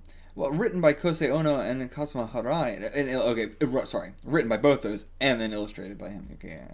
I thought it was saying written by him, written by Ono, illustrated by Harai. Anyway, not important. But okay, so he did Spider-Man the manga. Damn. Okay. Yeah, that's definitely what I would know him from. But he also did Sanctuary. Doesn't look familiar there. But yeah, so he did a couple things. Oh, he's also a fan of American comics, particularly Neil Adams. Okay, cool. Yeah, I know some Neil. I mean, I just got to Neil Adams in the comic. Just got to his first debut, and I think it was Daredevil. Was it Daredevil? I think. But either way, Does not live up to the name I know him as. His first work is also pretty rough, but I think that's pretty comparable to what we're reading now. But anyway, so let's get into this. This is The Globe. A glass of milk falling, shattering, all the glass pieces flying back up into the air. The Globe. Man at a windowsill, or at the hospital. At the Kanto hospital. What the hell is that? What the hell is that? Oh, just like two planes taking off, I see. An interesting style here. Reminds me a bit of Kazuo Umezu's sort of how he typically draws boy hair. But I see he was found out. Stop throwing the milk bottles out the window! In any case, it's a good thing his fever is past. Okay, so nothing too serious. Oh, I like the way these faces are drawn. I'm a fan of this style, actually. Had a real scare yesterday evening. He was in a catatonic state and was delirious. Oh, not good. And if that wasn't enough, there was the earthquake, too. Luckily, it looks like there was no damage, even though the epicenter was nearby. Just like I thought. They don't understand anything about yesterday's earthquake. Did you cause it? You did it or something? And, you put a globe in a birdcage, so okay, I think this guy's got the powers. So yeah, whatever he does to that globe happens to the actual Earth. This guy's got such a clean style. Look at this guy's face. I really like it. It's again very Disney. You know, this is definitely much more manga, I would think, than Gekiga. But yeah, sure he'll take good care of it. And this whole time he's just like on his stomach too. He's not like rolling over or anything. Interesting position to be in. Sure that the canary will always be grateful to you for letting it fly freely in the open sky. And the jet planes. Only I know this globe's secret. Yesterday I observed you all day, thinking about the African jungles of your hometown Paris. I observed you all day, thinking about the African jungles and your hometown Paris. Sorry, because he got it from Paris, right? Yeah. Bought the globe in Paris from Peddler. Okay, so yeah, the globe's, hometown. You're an extraordinary object. The North Pole, the South Pole, the oceans. You have everything I love. Yes, yesterday I spun you wanting to have a look at New York on the opposite side. And that's when huge earthquake happened. Big earthquake. I mean, I can't imagine what would happen if you spun the globe like that. But okay, thankfully it wasn't a big one. So okay, guess it actually wasn't that bad at all. But yeah, this could all just be a coincidence. He's only done it once.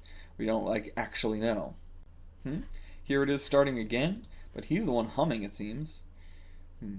Oh, okay, it's not him humming, it's someone else. Poor guy in the next room is only 17 years old. He's been there for 3 years, too. This pot disease he's suffering from is merciless. Recently, he's been humming this song all day long. Seems like it's that tune that was popular until 2 or 3 months ago. What is it? Yesterday night, I couldn't sleep a wink from the worry after what happened. Around what time did Mom the canary fall asleep? Oh, with the canary... Okay, so wait, the canary... Huh? I guess this is still the same day, right? We didn't we didn't move past the day or anything like that. He's just thinking about this while, no, this is that same day of the earthquake, right? I can't tell actually. There's no real transition, so I can't really tell what time this is. But it seems like this is a flashback to around what time. But I don't know. What's up with the canary? Because we're acting like we let it go earlier, but I don't know. But a fog is forming around it. Under it, some small dots that looked as if drawn with a pencil were moving almost imperceptibly. They were on the Pacific Ocean between Japan and Hawaii. Is that the planes?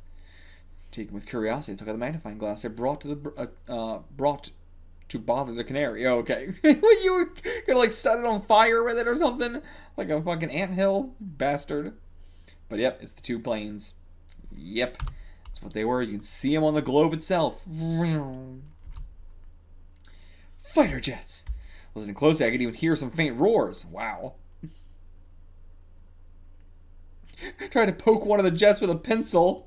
Oh my god. Yep. Instantly made it go down. Instantly made it crash. Jesus. He's just playing God. He does not truly appreciate the power he has. But the boy in the next room is a normal patient who had dreams and ambitions outside the hospital. But sadly started feeling like a bird who's lost his wings forever. Sad premonition of what the patients feel when they get used to life in the hospital. Can't determine a discharge date for spondylitis or something. We can't, determine a discharge date for spondylitis cases, so it's only natural that the patients who depend on our word for the comfort eventually stop believing us. At this point, many patients become desperate because they were full of dreams, like I imagine Tetsuya is as well. And so we're doing the, so full of dreams that you start to make reality a dream, start to, affect reality with your thoughts. We are in the, psychic era as well. But alright, fine. This evening I'll do it again. I mean, I think now, with the planes, I guess to be fair, we don't exactly know. No, he could still just be thinking about all that. The earthquake one is, other people felt it. And we have definitive proof of that. But we need to do one more test to see, see if it's actually real. But then, suddenly, can't see anything. I could see the globe in the clock just a second ago. But now he's blind. But now Mom's not here either. Pitch black. But you being blind doesn't have anything to do with your mom. But okay, she came. Sorry, it became night all of a sudden. Got scared seeing the room all dark, eh? Okay, yeah. He starts crying. But okay, so it was just the lights that were out, right? Just the lights were out. So, did he, this evening I'll do it again, did he turn the globe so that way it became night really fast? Or what the hell happened there? I'm not sure. But blood splurring out onto the sheet. What the hell happened? Was it too overworking the brain or something? Was it a nosebleed sort of thing? Mom, I love you. Can you do something for me? Okay. The globe. Can you throw it out the window? And they were like, stop throwing the milk out the window. What? But I mean, if he throws the globe out the window, I'm afraid it might destroy the whole fucking world. But yeah, the humming of the person next door. Was this all just a dream? It might have just all been a dream. And thank you, Normal Crew, Elm Hunter, Yube, Kitakevo, Limited Edition Natsu, Platypus. Thank you guys. This one, I think I would give 6 out of 10. Let's give it a 6. Yeah, a little bit better than average. Had some stuff going on and had some interesting things to say. That's all I can really ask for. Slightly above normal. Also, this was in 1967 June. I thought this was supposed to be in September. Did I get it wrong somehow? Apparently. And this does say the one-shot published in September. So, I think that this one's wrong. I would assume this is wrong because this is written on the actual thing here. This is written right there. So I'm going to assume that this is actually not that, and then that this was not the cover, but it would have been this cover actually then. So this would have been the cover if it came out in June. A bunch of crows here. Just tons and tons of crows. Not important. I know nobody gives a shit except for me. Literally not a single fucking person, probably. But it's good to know. It's good to know. Next up, we've got Forbidden Games by Shinji Nagashima, who, this is the cover we got first of all here. This was in 1967, the November edition. We got another samurai here on the cover. Really nice blues and whites on the background there. But not much to say about these covers in general. Just want to show them off. But Shinji Nagashima was, I'm not sure what exactly to go over here. He was at one point, he started to be called the father of seinen manga at one point. Early life, he started working with Tezuka, became an assistant, helped form Musashi Productions with some other mangaka and stuff like that. He also started working for Saito Productions of Golgo 13 fame. Takao Saito was the guy who did Golgo 13. Became like a sort of wandering lifestyle in Shinjuku after that. Then in the 60s is when he started actually publishing some stuff in Com and Garo. And because of that style is where he became known as father of seinen manga. Then he went and worked at Mushi Productions to work on the Jungle Emperor or Kim of the White Lion, stuff like that. So a lot of nothing that's super big that I would know him for, but just sort of has his hands in a lot of pies. Has worked with basically all the early manga groups, Saito, Musashi, Mushi. Garo and Com, he's been involved in a lot of this stuff, so that's who he is. And thank you, Elm Hunter, for the rolls, Anon for the translation, and Shinji 17 and Bangan Lee for the editing, and Seven Faced Bird for the QC. Thank you guys. Let me say it ahead of time. But okay, so written games got some very patterned trees here in the foreground, and a kid and a girl in elementary school, a doggy as well. What is that tail on that doggy? Just in general, he's got like hair. He looks like an old man. Just looks like an old man who's a dog. But okay, another crowd shot here of everybody going to work, the traffic. And this is definitely what I was talking about when I was talking about before, like, the impressiveness of a crowd shot versus this is the opposite. This is the opposite of impressiveness of a crowd shot. Everyone's head shape is exactly the same. Everyone's wearing the exact same clothing pretty much. The vast majority of their body is obscured by other people. And, their expressions are all completely normal. Like, there's nothing really impressive about this. Just to, like, further emphasize the previous one. Same with the cars, they're all very uniform and stuff like that. It's not a super impressive shot. Gee, Goku Pro, isn't that like Hell Productions? But just seeing the city landscapes, cut into some apartments. They all got their antennas on the roof. The birds are enjoying the day. I found it! Whoa, it tripped, fell. I found it! What is it? I found one! Oh, what is it? He's just carving a big old massive thing. Like he just got a log and just started carving it. It's this big! Okay, dash to it. Let's go see what the hell this is. Oh, it's a dead fox. Okay, it's a dead fox. Probably run over by a car. Okay, we gotta sell some roadkill. With this, we found them all. Okay, so yeah, what is the dangerous game here that we're playing? And yeah, the dog freaking out at this with this fox. Okay, gonna bury it. Fits like a glove. Okay, was this just a hole they dug, or like the way that it's? I can't tell if that's just like shaded in that way, or if it's like the like this like carved. Like did we carve something out? I'm not sure what that would be. But then we pack it back up, it seems. Pack it up with snow and make a little grave marker for him. Here lies a dog. Definitely not a dog. And okay, yeah, many graves over there as well. Cat, redfish, mantis, worm, frog, fly, duck, scarab. Where are you getting these? Where the hell did you get a scarab? But that's their dangerous game? That's the dangerous game? They just bury dead animals? Seems kind of respectful. Thought we made tombs for every animal, but we're missing one. Oh no.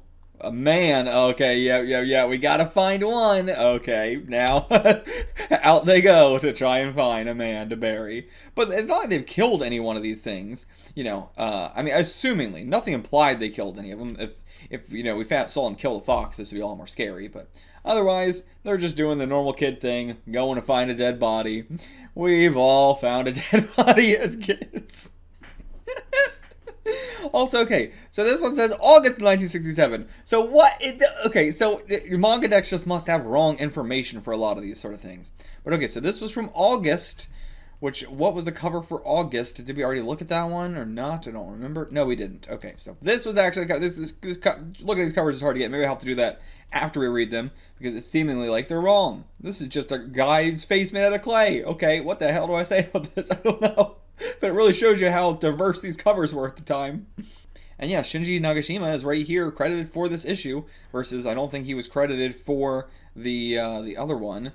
Where was that? No, he was. Okay, so I don't know. I don't know what's going on here. I mean, he probably did multiple one-shots, of course, but yeah. I don't know which one's more accurate, but I assume the August one is the more accurate one. Not that anybody gives a shit but me, but it's important for me to keep these in order, so I might have to like rearrange them, in a different order from how I actually read them, but that matter. I know that might be weird for you guys. You would be like, why don't you just do them all in the order you read them? No, it's not me. I gotta do them in order. Chronological, or release order, rather. But okay. On to the next one. This one I would give a 5 out of 10. It was fine. It's a very unique, different sort of story, so. But it wasn't executed very well or anything like that. But still, it was unique enough that I'll give it a 5. Next up, we got Never Ending Afternoon. Again, by Watari 24. So, what do we got? We start with the black, and then we fade to whites, to a body laying on rubble. Waking up. Where am I? Just, yeah, in full, like, nothing even indistinguishable at all. Like, just complete rubble. My name is, I don't know. I can't remember anything. And what is this shadow from the sun or something? Or, not sure. Walking over to the only thing here, just this sort of entrance to a thing, to a bunker or something. And he's wearing just some, like, full body suit or something. Makes his way down the long stairs. Everything's so sheer and white. Okay, there we go. Now a bunch of machinery. Rockets. Machinery. Machinery. And a bunch of dead bodies. All wearing the same thing. He's wearing... Not very decayed. Oh, someone's alive. Help. Please take me with you. There's a time machine on the other side. With what happened, we should be able to use it freely now. What? Yeah, what happened here? The enemy used a biological weapon. Okay. Make our way into a safe room here. This is 20th century Tokyo. That's the place you were... Oh, okay, wait. Where are we going? 20th century Tokyo. That's the place you were taken from. In this world, young men are scarce. From another world, too. I was born here. Lived my life on this base for 19 years. Interesting paneling going on here. Very interesting paneling. So many panels.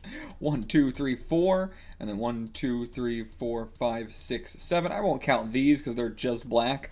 But so 1, 2, 3, 4, 5, 6. So 4 times 6, 24. So yeah, 24 panels. Damn, that's a hell of a lot. I was trying to think, like, what's the most amount of panels I've seen on a single 8x5 page? This might be it. Might be, something. I can't think of something else where there's been more.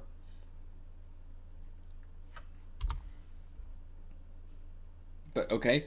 So, did we go through the time machine right then? And now we're back in 20th, right? 20th century? Yeah, 20th century. Because it still looks the same. But, okay, the military police are here. Okay, so maybe, okay, yeah, not as bad. Still pretty rough, but not as bad. Yeah, everybody in line for the soup kitchen here. Some people going to do the few jobs that people have. Yeah, some people are still, working, getting their shoes shined and all that. The others are all still in poverty. But again, this, definitely makes it seem like, war and everything like that. Like, not the 60s, either post-war or further war. But this just looks like normal life now. And a lady walking with a GI. Some foreigners. Yeah. For sale. My life. Is this my world? I mean, yeah, this is pretty much just the 20th century. It could be dystopian, but it also could just be the 20th century. It's always hard to tell. But now, the seasons pass. Seasons truly pass. We go through a whole cycle of seasons back to summer, it seems. And everything's being rebuilt and stuff, I assume. Lightning comes, rain comes, the sun comes again. And the night comes. Where are we going with all this? And now, he's extremely old, he's got a child of his own. Gonna die before long. The time I spent in that world really took a severe toll on my body. It is almost a miracle I've survived these 10 years. Damn, it's only been 10 years! Rosa, the poor woman, she lost her home and had to spend the little time she had left in an unfamiliar world. And then me. It's only now that I feel like I understand who you were, and who this child is as well. Perhaps he is me myself. Couldn't it be that he is my past? And you were my mother, weren't you? Could something as strange as that happen? Okay, so this is just a weird time travel story. But, okay, so then we're going through, his entire life here, growing up into the man he is now. This looks like a grave site or something. These, a little shitty youth stealing some stuff, getting chewed out, getting caught by the police, the money he stole. Using the money to, get himself a good life. He got into bar fights and all the time, too. Life in a bar, he got into fights, crying and happiness, and he was in jail, and he was fighting the police. Hell yeah, that's my dude. Got arrested for it, though. I'm not sure what's going on here. He was a shoe signer at one point. And yeah, just police the money. But now, cutting away to maybe another memory, him betting everything on horses, losing it all perhaps. Yep, lost it all. Just a guy going through life with nothing keeping him rooted. But, who the hell's this? Got a fine job for you. What do you say? Are you in? What does this entail? Some mob work or something, maybe? Through the alleys. Ooh, love this. Very well drawn. Going to a shady place. Going to a second location. This is lazy eyes as well.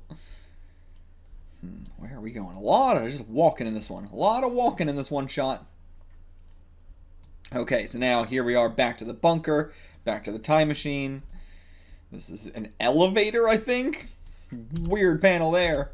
Very weird panel. Wow. Can't even tell what's going on. But then, back to the start. That's where he woke up without his memories. Okay. I don't know how to feel about this one. I feel like this is what I was expecting from the GARO one-shots, to me to go, I don't even know what the fuck, that didn't make any damn sense. Like, you know, this was kind of aimless. That was the point of it. That's kind of his whole character and what we were doing. But I'm not really sure if it had a point to make, besides just like, ooh, what if I did a time travel story where it started, it ended? And it's like, yeah, that's kind of cool, but like, I wish you had something to say, you know, or anything. So, I don't know. I think it's tough, though, because it is unique, and that uniqueness does matter a lot to me. So, I don't know if 3 I would give it. 4 feels more likely, I think. Definitely not 5. So, I'm sort of going between 3 and 4. Let's say 4. I'll give it a 4. And so, this was in what I have it written down as. So, this was in the November edition of 1967, which was, again, this one. Same one. But yeah, okay, so that one was correct at the very least. Next up, we got the Yellow Tears series. This is another one by Nagashima Shinji, if you remember. This is The Scarecrow Heard the Frog's Tale. I don't know what, this one is just like, it was released in 1968, or 1967 rather. I don't know which, month it was released in, but it was released in 1967 at some point. I think. I don't actually know if it was even released in 1967, but I believe it was. But, okay, so this is The Scarecrow Heard the Frog's Tale. So, this poor, homeless frog having to leave his home, taking a little bit of refuge here by the Scarecrow. The thicket wept under a sandy breeze.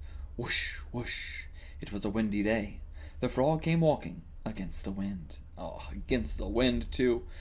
Oh, why is it always when you're in a really depressive state that you gotta fight against the wind? I feel like that's the only time. The only time I'm ever walking against the wind is when I'm in a sad mood. It's like the wind knows. But, okay, right. So their debut work was in 1967, but I couldn't find when this one came out. So it's like, maybe this came out in 1967, maybe later, who knows, but we're gonna read it now. But the wind takes him away. For now, it makes sense to keep working GARO, so I'd like to continue for another year. I assume so. I think that makes it even more likely this is in 1967. If like he started in 1967, and like, oh, I should keep working there. I'd like to continue for another year. So seems likely. And is that Kinpus? Is that Kinpus from oh my god, we just did this whole thing. Like, why can't I remember this motherfucker's name? Akasuka, I believe is his name. Usumatsu guy. Akasuka, that's what I said, right? Akasuka. I'll never remember that Fujio was his name, because now I've got that stuck in my head as Fujio Fujiko. But yeah, it looks like Kinpus that he draws, the little, just weird character. But, I don't know. Could just be a caterpillar with some eyes. I'm hungry. Passes out, and what is this sound effect? I assumed like a shout of like, oh no, or something. But okay, now the crows that are not scared of the Scarecrow at all. The frog hadn't eaten for several days now, passed out alongside the path of the Scarecrow. So I asked my friend the crow for help. who brought something for the frog to eat. Your friends are the crows? But okay, nice. Brought us a little something. Thank you very much for your help. I'm in a hurry, so I'll be taking my leave now. And off he goes, but the wind pushes us right back. Before he left, I raised my voice. Are you the wind? Your voice is the wind? Well, okay then. I'll tell you my story. As long as you promise not to laugh. Okay, how'd you end up homeless? I jump. Or just jump. I was born very far from here. The jump. Is he just saying that as like an onomatopoeia sort of thing? Like a fucking Pokemon or something? But I was born very far from here. All the way across the mountains, rivers, and towns. On the other side of the world. On the other side of the world, all the way across the mountains, rivers, and towns. But it's still just Japan. But to him, frog in a well, he did not know how big the world really is. On the other side of the world. Inside an old well, as I just said. So he literally was a frog of the well. Born as a tadpole inside that well. And I led a happy life, playing all day long with my friends and siblings. But one night, I saw the moon and thought it was breathtaking. I was mesmerized. From that moment on, I wanted to have it all for myself. When I was a tadpole, I thought I could reach the moon as long as I got over the well. I love any good story talking about that metaphor, but we're doing it in reality here. But then finally, he tries to, splash his way up, but he can't do it. But then he climbs up a little bit, falls back down, climbs up, keeps climbing, keeps trying over and over again. But then finally, failing each time, thousands of times, although my friends and brothers would ridicule me, I tried to climb. As I grew into a frog, I was able to get out of the well, but the moon was still so far away. And at that moment, my journey began. Just constantly aiming for the moon any way you can. Walking amongst the people. I love these in clothes and everything, too. Gazing at the moon from a puddle on the ground. These rocks look like the way they draw, like, head bumps. Where you get punched in the head, a little bump comes out. But he hitched a ride on a pigeon. Fell. Broke his leg, needs a cast. But he's traveled all over Japan, looking for the moon. Encountered a hungry doggy dog. But somehow he got out of that okay. No, he didn't. But maybe that's actually smog from the smokestacks and everything. So many of these one-shots, though, are just a chance to show off, like, the scenery as well. Truly. That's what it seems like. And yeah, just another on his journey. Not much to say. Just a lot of walking, a lot of journeying. This horse, boy, howdy. That horse is not very strong at all. And he's floating down the river on a leaf next to a gator sandal. And damn, that's a big old kitty. That's a big old fluffy kitty. God dang. But yeah, hitching a ride away from the wolf, away from the doggy. Someday my dream will come true. The longer the road is, the farther I shall go. And then, damn, he's going to take a boat, going to sail out to the seven seas in search of the moon. And then, how long will you be traveling for? Until I die, I guess. He's smoking a cigarette on a little, he's got like a little toothpick into the cigarette. And don't you ever miss your brothers or your friends? My brothers? My friends? Now he's sad. You got him all sad. He hadn't thought about it till now. Aww. But you're doing great. It's time to end your trip. Your dreams will soon come true. Look over there. From that mountain, once a year, a bus leaves for the moon. What? What are we? I'm not even sure what I'm looking at in this panel. I don't even know what I'm looking at there. And what the hell's going on? Is that clouds? What am I looking at? Okay. A bus does, just a real bus leaves for the moon. But not everyone gets to ride it. You need a ticket to get on that bus. If you don't have that ticket, you can't board it. And the one that sells that ticket is me. Can I please have one? You already do. That's why I told you about it. So I too could ride on that bus. Oh, okay. I feel like this is going to be another dream sort of thing, right? Or you're waking up and he's still in the well or something. Is it true? Is it really true? Thank you. And so the frog left along with the wind. For a long time now, I've been trying to figure out what I'm doing here and what my purpose in life is. But I think I figured it out now. To guide those along the right path or to take the bus to the moon. Okay, I don't know what to think about this one. It was cute, but I don't know what to think about it. I'll give this one a 5. It's fine. It's whatever. It's short. It's sweet. I mean, it wasn't short. It was a longer one actually, but it flew by pretty quickly. But yeah, 5. It's pretty standard, and I don't even know how to talk about this one. What? I don't know. I don't know. It was cute to read. That's the main takeaway. It was cute to read. That's my takeaway. I wish I had more to say about this one. I feel like I'm at a loss for words about some of the more simple ones where it's like, yeah, I mean, you guys read it too. I don't know what else to say. But once again, thank you, Elm Hunter, Chulastre, Kitakevo, Platypus, and Cercerones. Thank you, guys. Next up, we've got Impertinence Resonating, an attempt at a sci-fi manga, or an SF manga. Or here, The Echo of Impertinence, an attempt at a sci-fi comic. So The Echo of Impertinence, or Impertinence Resonating. Both of those are how this has been translated. The Echo of Impermanence. I feel like, it makes more sense. I feel like that's probably more accurate than, like, Impermanence Resonating.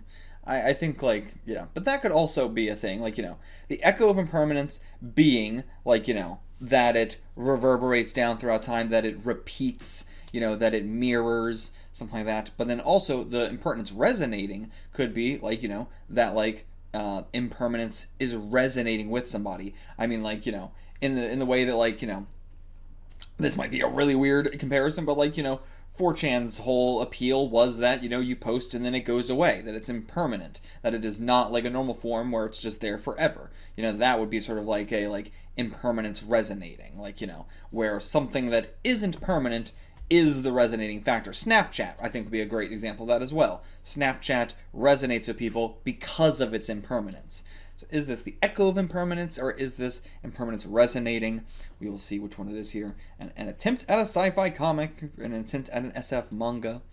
But yeah, so I assume this will be an attempt at an SF comic, an SF manga.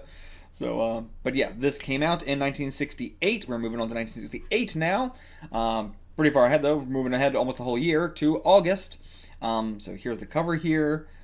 A woman or a baby or something being attacked by a shadow monster?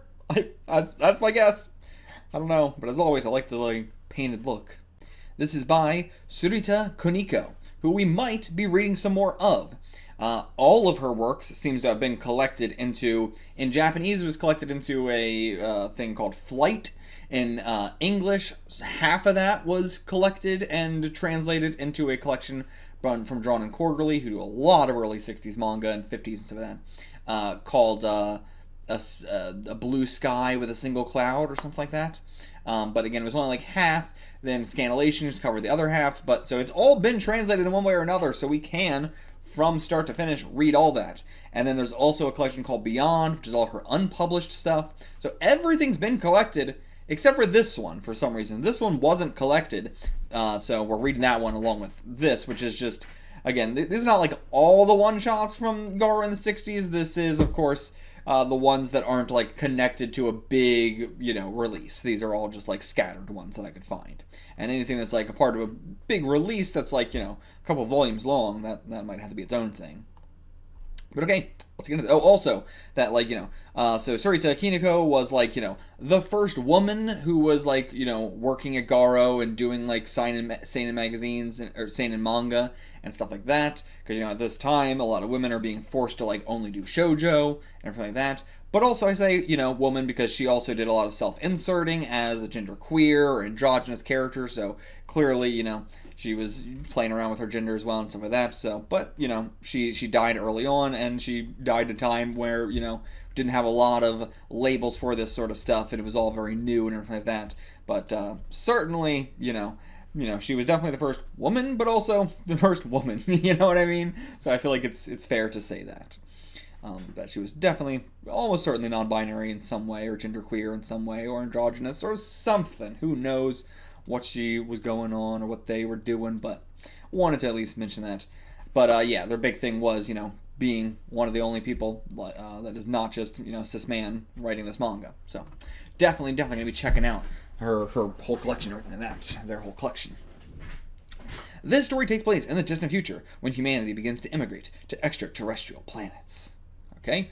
Thank you for giving me a straightforward plot from the start as opposed to a lot of these. But very manga, actually. This does look very manga, not Gekiga, I would think. This looks very children's manga, actually, kind of. Captain, it's an emergency! Engine number 4 is failing! just slurping on this ramen. What? You want to lie to me? Come up with something better. This is a foreign-made rocket. There's no way it's going to crash. The engine caught on fire! Foreign stuff is made to last. We're losing altitude! Captain, we must evacuate with the parachutes. What are you babbling about? Foreign rockets are perfectly safe. Also, interesting. This face definitely makes me think of Shigeru Mizuki, for sure. Alright, down we go. And leaving Captain on the ship by himself. And what is this, like a Buddhist chant or something? Is that, or is this the Namo Midabutsu? And what's going on here? Is that the mangaka? I don't know. But what the fuck is this? Honka ni eria kocha donnai shite komaso. I don't know what the hell any of this means. I don't know. But, didn't open into the mud. Even the parachutes are made abroad. How could they not open? Idiots. Crash. Ouch. Bandages all over it, very Tezuka style. A lot of influence in this one from a lot of different people. Captain, don't die, please. He looks dead to me. Better call the Undertaker. But okay, regain consciousness. It's fine. But alright, we were shipwrecked because of turbulence. But fortunately, I managed to land safely, save for a few scratches. However, we have some big problems to deal with in our difficult conditions. First, getting food. Second, finding stuff to eat. Okay, that's just Ratman. And yeah, that's Mustachio from Tezuka for sure. Drawn in a very different style or something, but like... Actually, no, sorry, I thought it was the mustache. That's not... Oh, that's something drawn from something else, isn't it? Why is that? That does look familiar. I thought that was the mustache, but no. Oh, that does look familiar, though, but I'm not sure from what. So, getting food, finding stuff to eat, and feeding ourselves, all the same thing. These are the 3 difficult issues that lie ahead. It's the same issues. And so they have bumps on their heads, or is that hats they're wearing? I don't know. And there's the little thing that Tezuka draws as well, so... Yeah, a lot of Tezuka influence here, a lot of different influence from a lot of different stuff. But then, what the hell is this? Did we crash down on a planet, I assume? I assume we, like, crashed back down on Earth or something, but I guess, they did say, like, we're immigrating to extraterrestrial planets, but, I don't know why I thought we were making, like, a return trip or something. But, so yeah, spots this thing. Oh, an animal! Bang! What is this panel? Did we get it? Yep. Here's our dinner, Captain. Oh, it's spaghetti and barbecue. What is this thing? We sure it's edible? What a weird animal. Alright, cook it up. Let's eat this fucking thing. This style is so weird. But okay, it's good. It's got nothing to do with the cholera crap. What? These two feed each other. I haven't had such a good meal since we went to Matsuya's. What do you got around your neck? And yeah, you're like he's got like a pin in his ear. Who are you? And yeah, like she's drawing manga or something. So like, is that like, both self-inserts or something? Or is this the self-insert one? I'm not sure. But either way. But, oh, another one. The smell of your own kind cooking. Let's catch more of these animals. Yo! Elder, it's awful. What happened? FSA? FSA? I was trying to, like, FSA? Yeah, it would just be, there's no other way to pronounce that, right? You look shocked. One of these heart tales as well. So monsters have killed Vamasakasi. What? Monsters have killed the brave Vamasakasi? My beloved husband. What are we doing breaking out of the panel here? And even worse, they put his corpse over a fire and ate it. God, what a tragedy. Oh, Father, from today I'm a widow. I declare war on them in order to avenge Kasi. Okay, a war with the aliens. But Elder, we have no chance of defeating these frightful and powerful two-eyed monsters. You guys are two-eyed as well. We can only clench our teeth and make peace treaty with them. Oh, I feel so powerless. My poor daughter. Father. The umbrella for the tears. This is so manga. This is so not Gekiga at all. But I mean, I guess it seems like GARO does do some manga. But alright, Captain, a lot of stuff has appeared. Let's add them with vinegar. Alright, so tiny. This is the village elder. So tiny. Gentlemen monsters, we have come to offer a peace treaty. Don't bust my balls, worm. I'll fry you. Calm down. They may be small, but apparently they're just sentient beings just like us. So be it. We'll sign the treaty. Okay. Send your opinions on this comic. Just send your opinions on this comic. What do you think? I'll give you my opinions at the end. But peace treaty. 1. You will not eat us. 2. You will not disturb our peace. 3. You will not wage war against us. Okay, good enough. Puts the little Tezuka thing down there. I solely pledge to maintain our agreement. I swear it on the good name of our superior life forms. Of us superior life forms. Oh, this fruit looks good. Okay, yeah, just eat that. Ah, hard as a rock. Let's try cooking them in the rice cooker. Okay.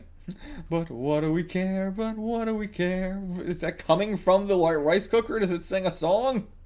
Should be ready now. Nope. Breaks all his teeth. So nothing else to eat, huh? Yeah, but Captain, we're all starved to death. Oh, I'm hungry. Give me something to eat. The other animals on this planet are absolutely inedible. So, okay, there's other animals too, but they're all inedible. Are we in a free country? Let's behave like a free country. Ah, ball of rice. He does look like a little rice ball. Don't you hurt me. If we die here, we become natural mummies. What? Why? What's going on? What's with this planet's atmosphere or whatever? You'll become a ball of wax with all that fat you have. These two couldn't be any more different. Does he have 6 nipples? What is going on there? And then what's going on here? So the panel's being pulled back and they're hiding all this in there. I ended up giving him one. But yeah, it's cool that they like self-insert themselves in all these comics as they're drawing it. Cool. I like the vibe of that so much. And like, oh, he really wants one. Oh, I'm not giving you one. But I ended up giving him one anyway. Cute. Cute. But what is this as well? Flying heart? I guess that's just, we've seen, they have the heart tails, so there might be other creatures that are heart-shaped here. But yeah, we can't break the pact to be unforgivable. But a week went by. Come on, Captain. Not a chance. 2 weeks. Captain. 3 weeks. Captain. 4 weeks. Yeah. Okay, we gotta break the deal. I mean, what are we gonna do? Like, have we been trying to find other food? It seems like we've just been laying around. Like, we've tried to find food on the first day, and then after that, like, I trust that, like, they can't find anything else, but surprised we just sat there and didn't do anything for that long. But alright, yep, bring the guns on them. Bang, bang, fire, fire, bang, bang. It's so silly. The way the guns are shooting, too, is so silly. Alright, yep. The treaty's been broken. Oh, we got him right in the back. Oh, that was FSA. He got taken in. The monsters are here to eat you up. You may call us cowards, but we are just following our natural instincts. We gotta live. And not even gonna cook them. Just right down the hatch, raw. And you consider yourselves an advanced civilization. Wrong! Stepping on him. Come on. Bang, bang. He's got a gun with just a bunch of different flags on it, I think. I don't know. And then a few months later, oh, how peaceful. Got a lot of food. The weather's great. Oh, what's that? Flying saucer, and it's huge. Crashed in the woods, and now it's gonna treat us as the only things here to eat, right? Let's send it away with an exorcism. Of course, right, man. But, yep, they're gonna appear, be bigger than, okay, I see. Oh, I'm so hungry, I could die! And they look just like the ones we were eating, a little bit, much more hairy and stuff like that, but similar shape. You should go help me, monster, let's run, Mom! Yep, now we're the prey. This little animal looks tasty. Ate the captain. We must avenge him. Good luck. No chance of winning. Gotta just, yep. How about this? Let's write a peace treaty. Yep. But okay, I like this one. It had a thing to say, but it wasn't like super unique or anything like that. And we've seen this plenty of times, even at this time. So I do think I would only give this one like a 5 out of 10, surprisingly. I think because, I'm definitely like, this is more manga, and so I'm lowering its rating because it's more manga and less Gekiga. And I'm looking for Gekiga. But Yeah, it was okay. It was funny. It was funny. We haven't had a lot of funny ones here. So, thank you, Elm Hunter. Thank you, Anasimo. Thank you, Kitakevo. And thank you, Platypus, as always. But, yeah. I might read some more by this mangaka. If you guys really want to see me read more by Tsurita Kuniko, let me know in the comments. Please, shout it out. Let me know. But, let's move on to the next one. Next up, we got The Mud Statue by Hideshi Hino. Hideshi Hino, we have done on the channel already. We did last year 2 stories by him. They were a little bit more like a full volume. We did Hell Baby and we did Panorama of Hell. And Hino Hideshi seems to have a very distinct style, very grotesque style, and seems to really revel in doing a lot of dark subject matter. Very dark subject matter. So, interested to see what we're going to do here. And this chapter came out in November of 1968. We're moving on to 1968 now. Here is the cover here. A black man crying, and in his tears are crabs with pecans. Okay. Oh my god, I love the coloring on that fucking leaf. Holy shit. The coloring on that leaf is really, really cool. Nice. But okay, yeah, not much to say about this cover. Not much to say. I really like the layout of it, though. Again, not a lot to say about these GARO covers, but they are just, I'd pick them up. You know, if I saw them on a magazine stand, I would be like, I gotta see what the hell this is. It's so unique. Look at the way the tongue is drawn. The fact that his face is, like, completely super round. You know, I don't know, there's just always something about it that makes me want to do it. The fact that it's like he's holding this, so it's like he was, like, raking leaves or something, but then something hit him, you know, emotionally. What was it? I don't know. This is a scary story that quietly happened in a corner of a strange town. And yep, that's his style, alright. But it's cool to know that, like, he was even doing this stuff back here in the 60s, that his style, like, out of all the stuff we read in the 60s, this is maybe the most unique style that we have seen. Truly. Maybe, which one was that? Song of Youth. That one was also pretty unique. But, you know, I would say that one was pretty dark, but I wouldn't, you know, it was very, like, underground, very comics with an X. But, it wasn't extremely unique in the way that I think, like, you know, Hideshi's is. There's nothing like this. And here's our cast of characters in this small town. They're all so doll-like, you know? They're very, like, ugly doll, you know, that sort of, like, whole fad thing that, you know, went on a lot in the 80s and stuff like that, but I mean, we got it back right now with Little Boo Boos, baby. You know, the ugly-ass dolls is something that people have loved for a long, long time. People obsessed with it. I mean, even Cabbage Patch dolls, to me, look ugly as shit. But, yeah. I don't know what to say about them exactly. Just, like, the hollow eyes. The fact that, actually, they each seem to only have one eye. Well, one eye. Can't see the other eye. No eyes. Both holes. Interesting. And they've got puffed up cheeks, but I don't know if that's just the art style or, you know, for something specific. The dry mouth, chapped lips, and everything like that. I don't know. Just I could look at his art for forever. But okay. Ooh. We got like smokestacks with what I would typically describe as the Kirby crackle from Western comics. But, you know, very interesting. Like, yeah, this is so Kirby crackle-esque. Like, of course, you can see the little dot sort of things in a lot of things. But, like, this specific way that it's drawn feels very Kirby crackle. But, alright, kid racing through the streets. Boom, boom, boom, boom, boom, boom, boom, boom. Where are you going? Quickly now. If I don't hurry, they'll start. Boop. Okay, and then disappears here because he goes under there. Through all this wood being piled up. Secret passage. Oh, little doggy. Oh, you're blind too. Okay, so yeah, he's blinded in one eye because of the black smoke. Yeah. Yeah, took my right eye too. So okay, yep, we're gonna do a story about smog, about pollution, and the deadly effects it can have on people. Alright, taking him to the friends. Let's go. We'll play a fun game there. Alright, yep, so here's all of our friends, all partially blinded via the factory around here. And we had that in an Orochi story as well, not around this time. Well, actually, no, Orochi was in 1969, I believe, where there was also a story about, you know, being blinded due to the pollution. But yeah, so they're making it out of, like, something hard enough to be able to chip away at and stuff. And they are all just such terrible states, but they're trying to find what they can to have, you know, fun here. You know, you see any place where it's like, well, it looks like that, you know, is literal hell to live there because it's in the middle of war or whatnot, or it's in the middle of, you know, an earthquake just happened or something like that. But kids will always find a way to have fun. So, oh yeah, the mud statue. I'm an idiot. Yeah, the mud statue is this. It is mud, and but it's hard enough for them to chip away at it at least. Okay, now here comes Ken with the dog. I assume he doesn't seem to have. Oh, there's the dog with him behind him. But yeah, everybody loves the doggy. He's so cute. What's wrong with that dog? You know, he's blind like us. He's so tiny. He's such a little pupper. With the black smoke, just like us. They all look up at it, playing right underneath it. But okay, it's the sound of the wind coming from it. But okay, they finished it. Their mud statue. But then, what? What are all these sound effects? Sound effects of the wind and stuff. But then the sound effect. What is that?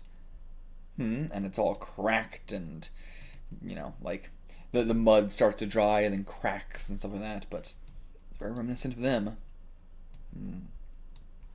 They're just real scared by the statue they made, or what? I don't know. That was creepy, real creepy. I don't know. Two very creepy pages.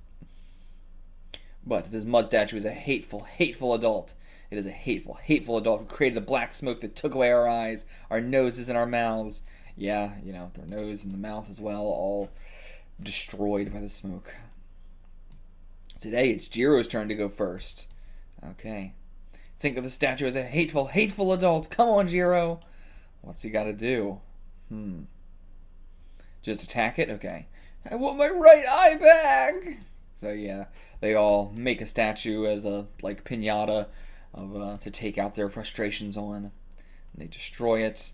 And then an eyeball comes out or something, or is that just, like, you know, that's just one of their crying eyeballs? For a second, I was like, damn, did an eyeball just pop out of this statue? Are we doing supernatural shit? What is the dun dun dun dun dun dun dun dun dun dun? What is that? You know, it looks like footsteps or something, but it can't be that. It must be just the sound of the factory, I suppose. But yeah, then they destroy the body, desecrate it, dog barking at it. The adults took away our playground, our freedom, all our friends, the birds, the flowers, the bugs. Now they've taken away our eyes, our noses, our mouths. And yeah, like they took away the playground. Like, you know, we're seeing all the aspects of industrialization happening here. You know, taking away the playground, taking away, you know, their friends who have died via all this. They're the only ones left. The birds are gone, the flowers are gone, the bugs are gone. Now their eyes, their noses, their mouths, everything being taken away one by one. Sure, our hearts are full of black smoke too. Aww. Too stupid to understand anything, but I'm so sad. No matter how many mud statues we destroy, nothing will come back to us. It's all we can do. It's the only bit of, like, frustration they can get out. But alright, I'll do it when I grow up. If we don't, all the children in the world will end up like this.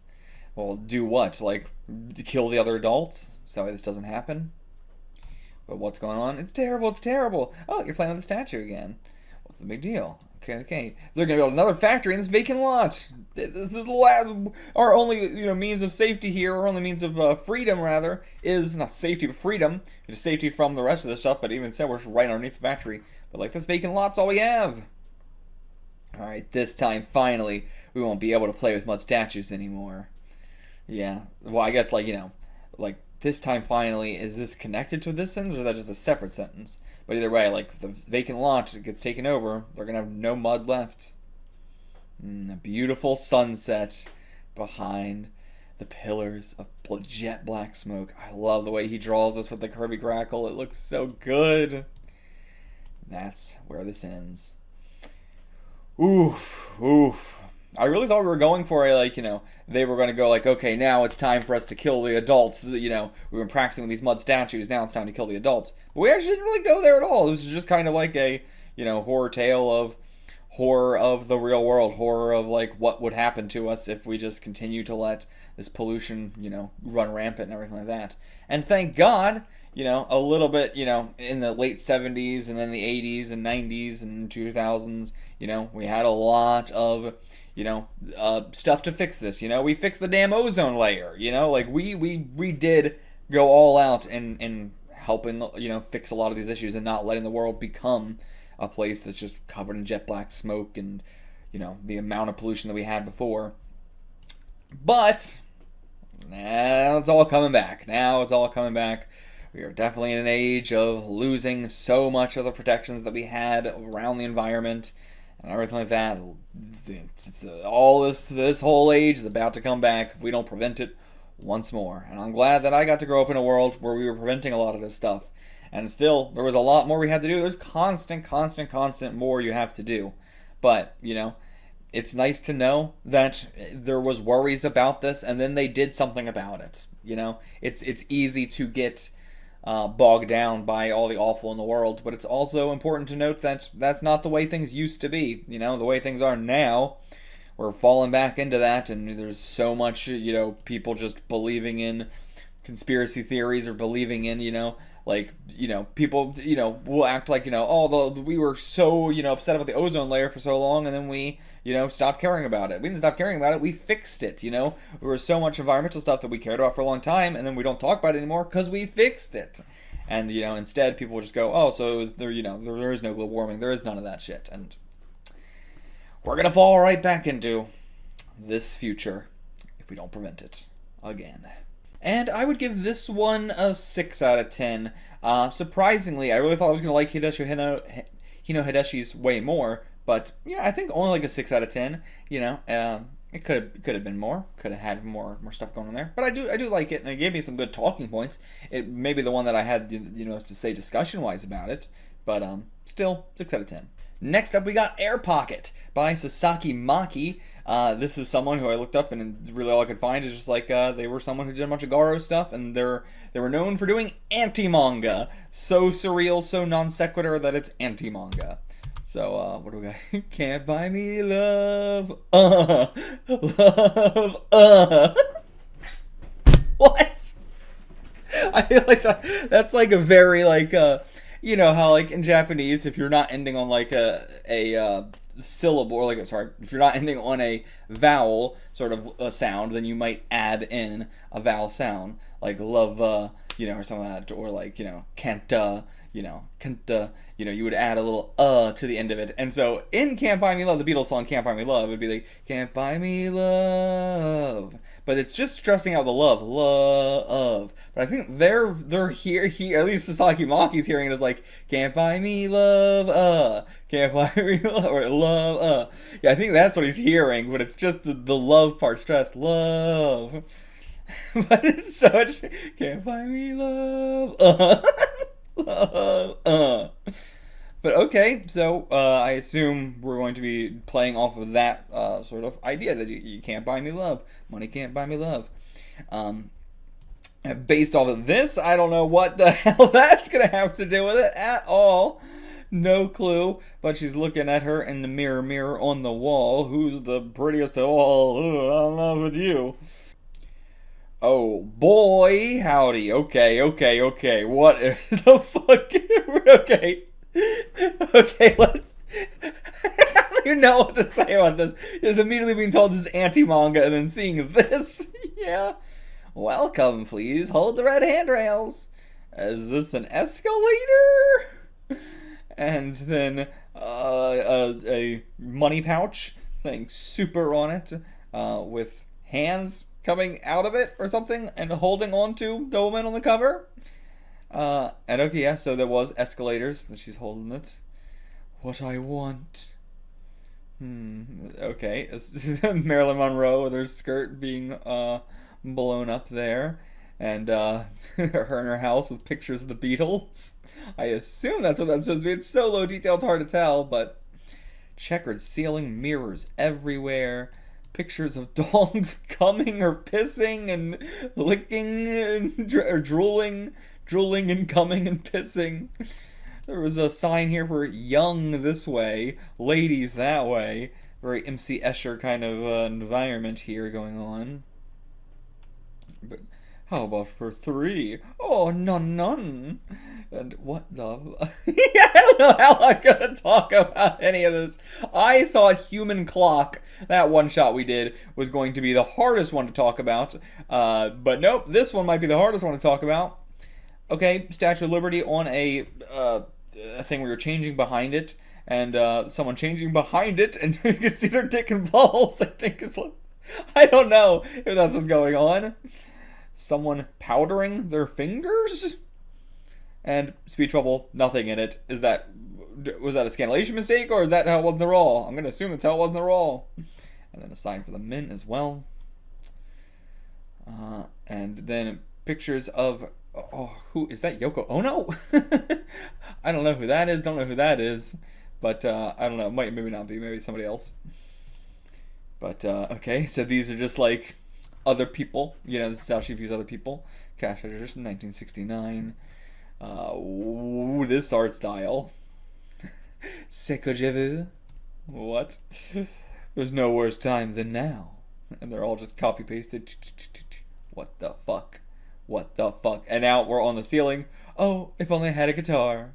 And another blank bubble on the MC Escher background. I can even do this. And then looking at a lantern fish in a bowl. But no one will hire me. Okay, so this is two separate people. Two separate people, but I can even do this, but no one will hire me. How about for 5? Oh, no, none. What? I think this has got to be the non sequiturs that they were talking about. Oh, I have no idea who this is. I don't know. No idea. You're just like me. Say. Oh, I didn't get hired. Going to the elevator now. Do you make songs? I can write songs. Oh, if only I had a guitar. Falls down on the mirrors. Blood everywhere. Doesn't matter anymore. It doesn't matter.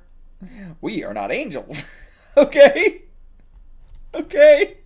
This is what I was expecting reading the one-shot, the GARO one-shots. This is exactly what I was expecting. I can't believe there's only been like a handful of these, and the rest have just been kind of manga. How about for 7? Oh, no, no. And her entire dress just being blown away more and more. And then, what? Okay. And then the Beatles. Okay. And do they pieced all the mirrors back together, it seems like? Or there's just pieces of the mirror missing? But, okay. Oh, and is that it? That's it? That's where we end? That's where we end. Okay. Was this, I mean, you know what? People in the 60s listening to the Beatles and trying to talk about the Beatles is this manga.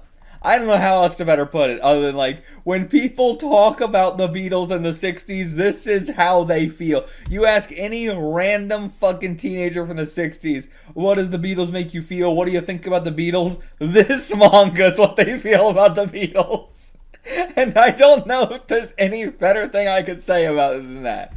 This manga is what it feels like to be in the 60s and listen to the Beatles. And I listen to the Beatles now and I go, it's some good songs, but I don't know where you're getting these feelings from.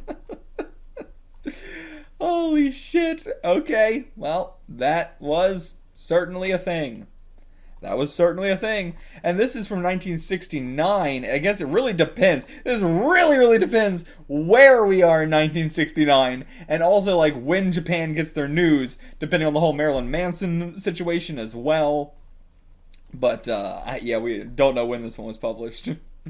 Well, that was certainly a thing. I will give this one a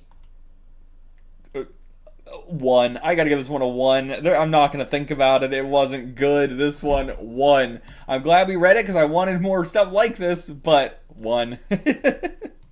Thank you, Habanero Scans and Donnie69 and Bengan Lee or Bengan Lee, whatever, however you say that. But okay, on to the next one. Next up, also in 1969, we have Grave by Tsurita Kuniko, or Kuniko Tsurita.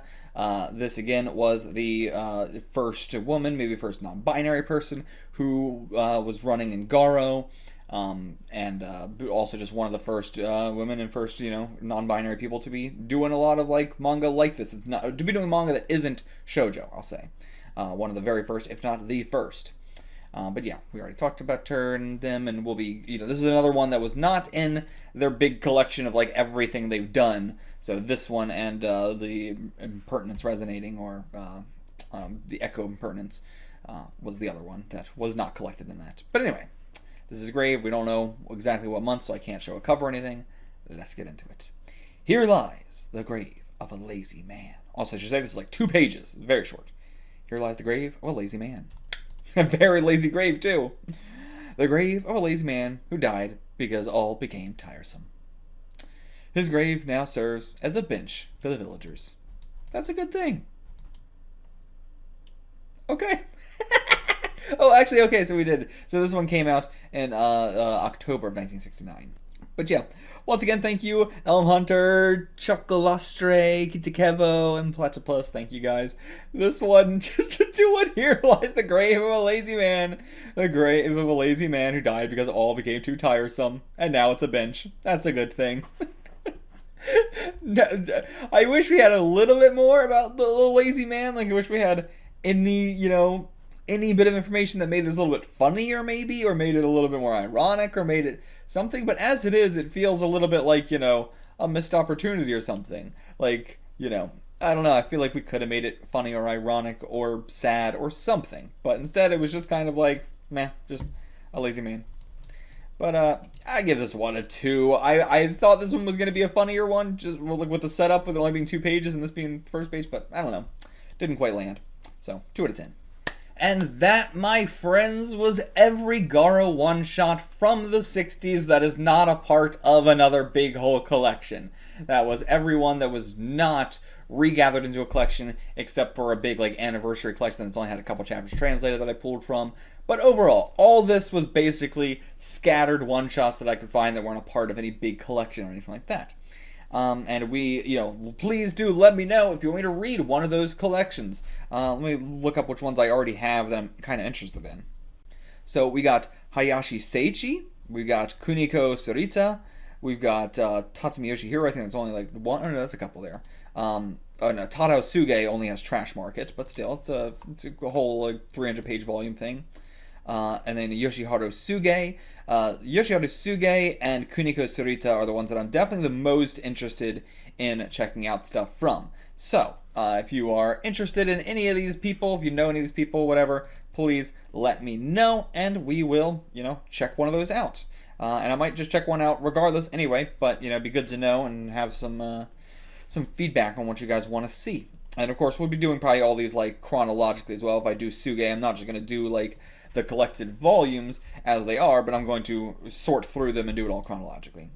Same with all these people. I already did that with this, so they're all in chronological order and everything. So, but let me know what you guys want to see more of. I love doing one-shots. I love them, and I want to do more and more and more. And I love 60s manga. I've been really, really enjoying that. I've just kind of been on a kick of almost reading every single 60s manga available. And the more and more I keep telling myself I'm not going to do that, I'm just kind of doing that. So let me know what you want to see. I'll see you guys for whatever's next. I hope you check out the rest of the stuff we did for Halloween for October this year, for One-Shot-tober. Did I even say that at all for this video? I don't know, but we did this for One-Shot-tober. That's it. See you guys for whatever's next. Until next time, get the fuck out of here.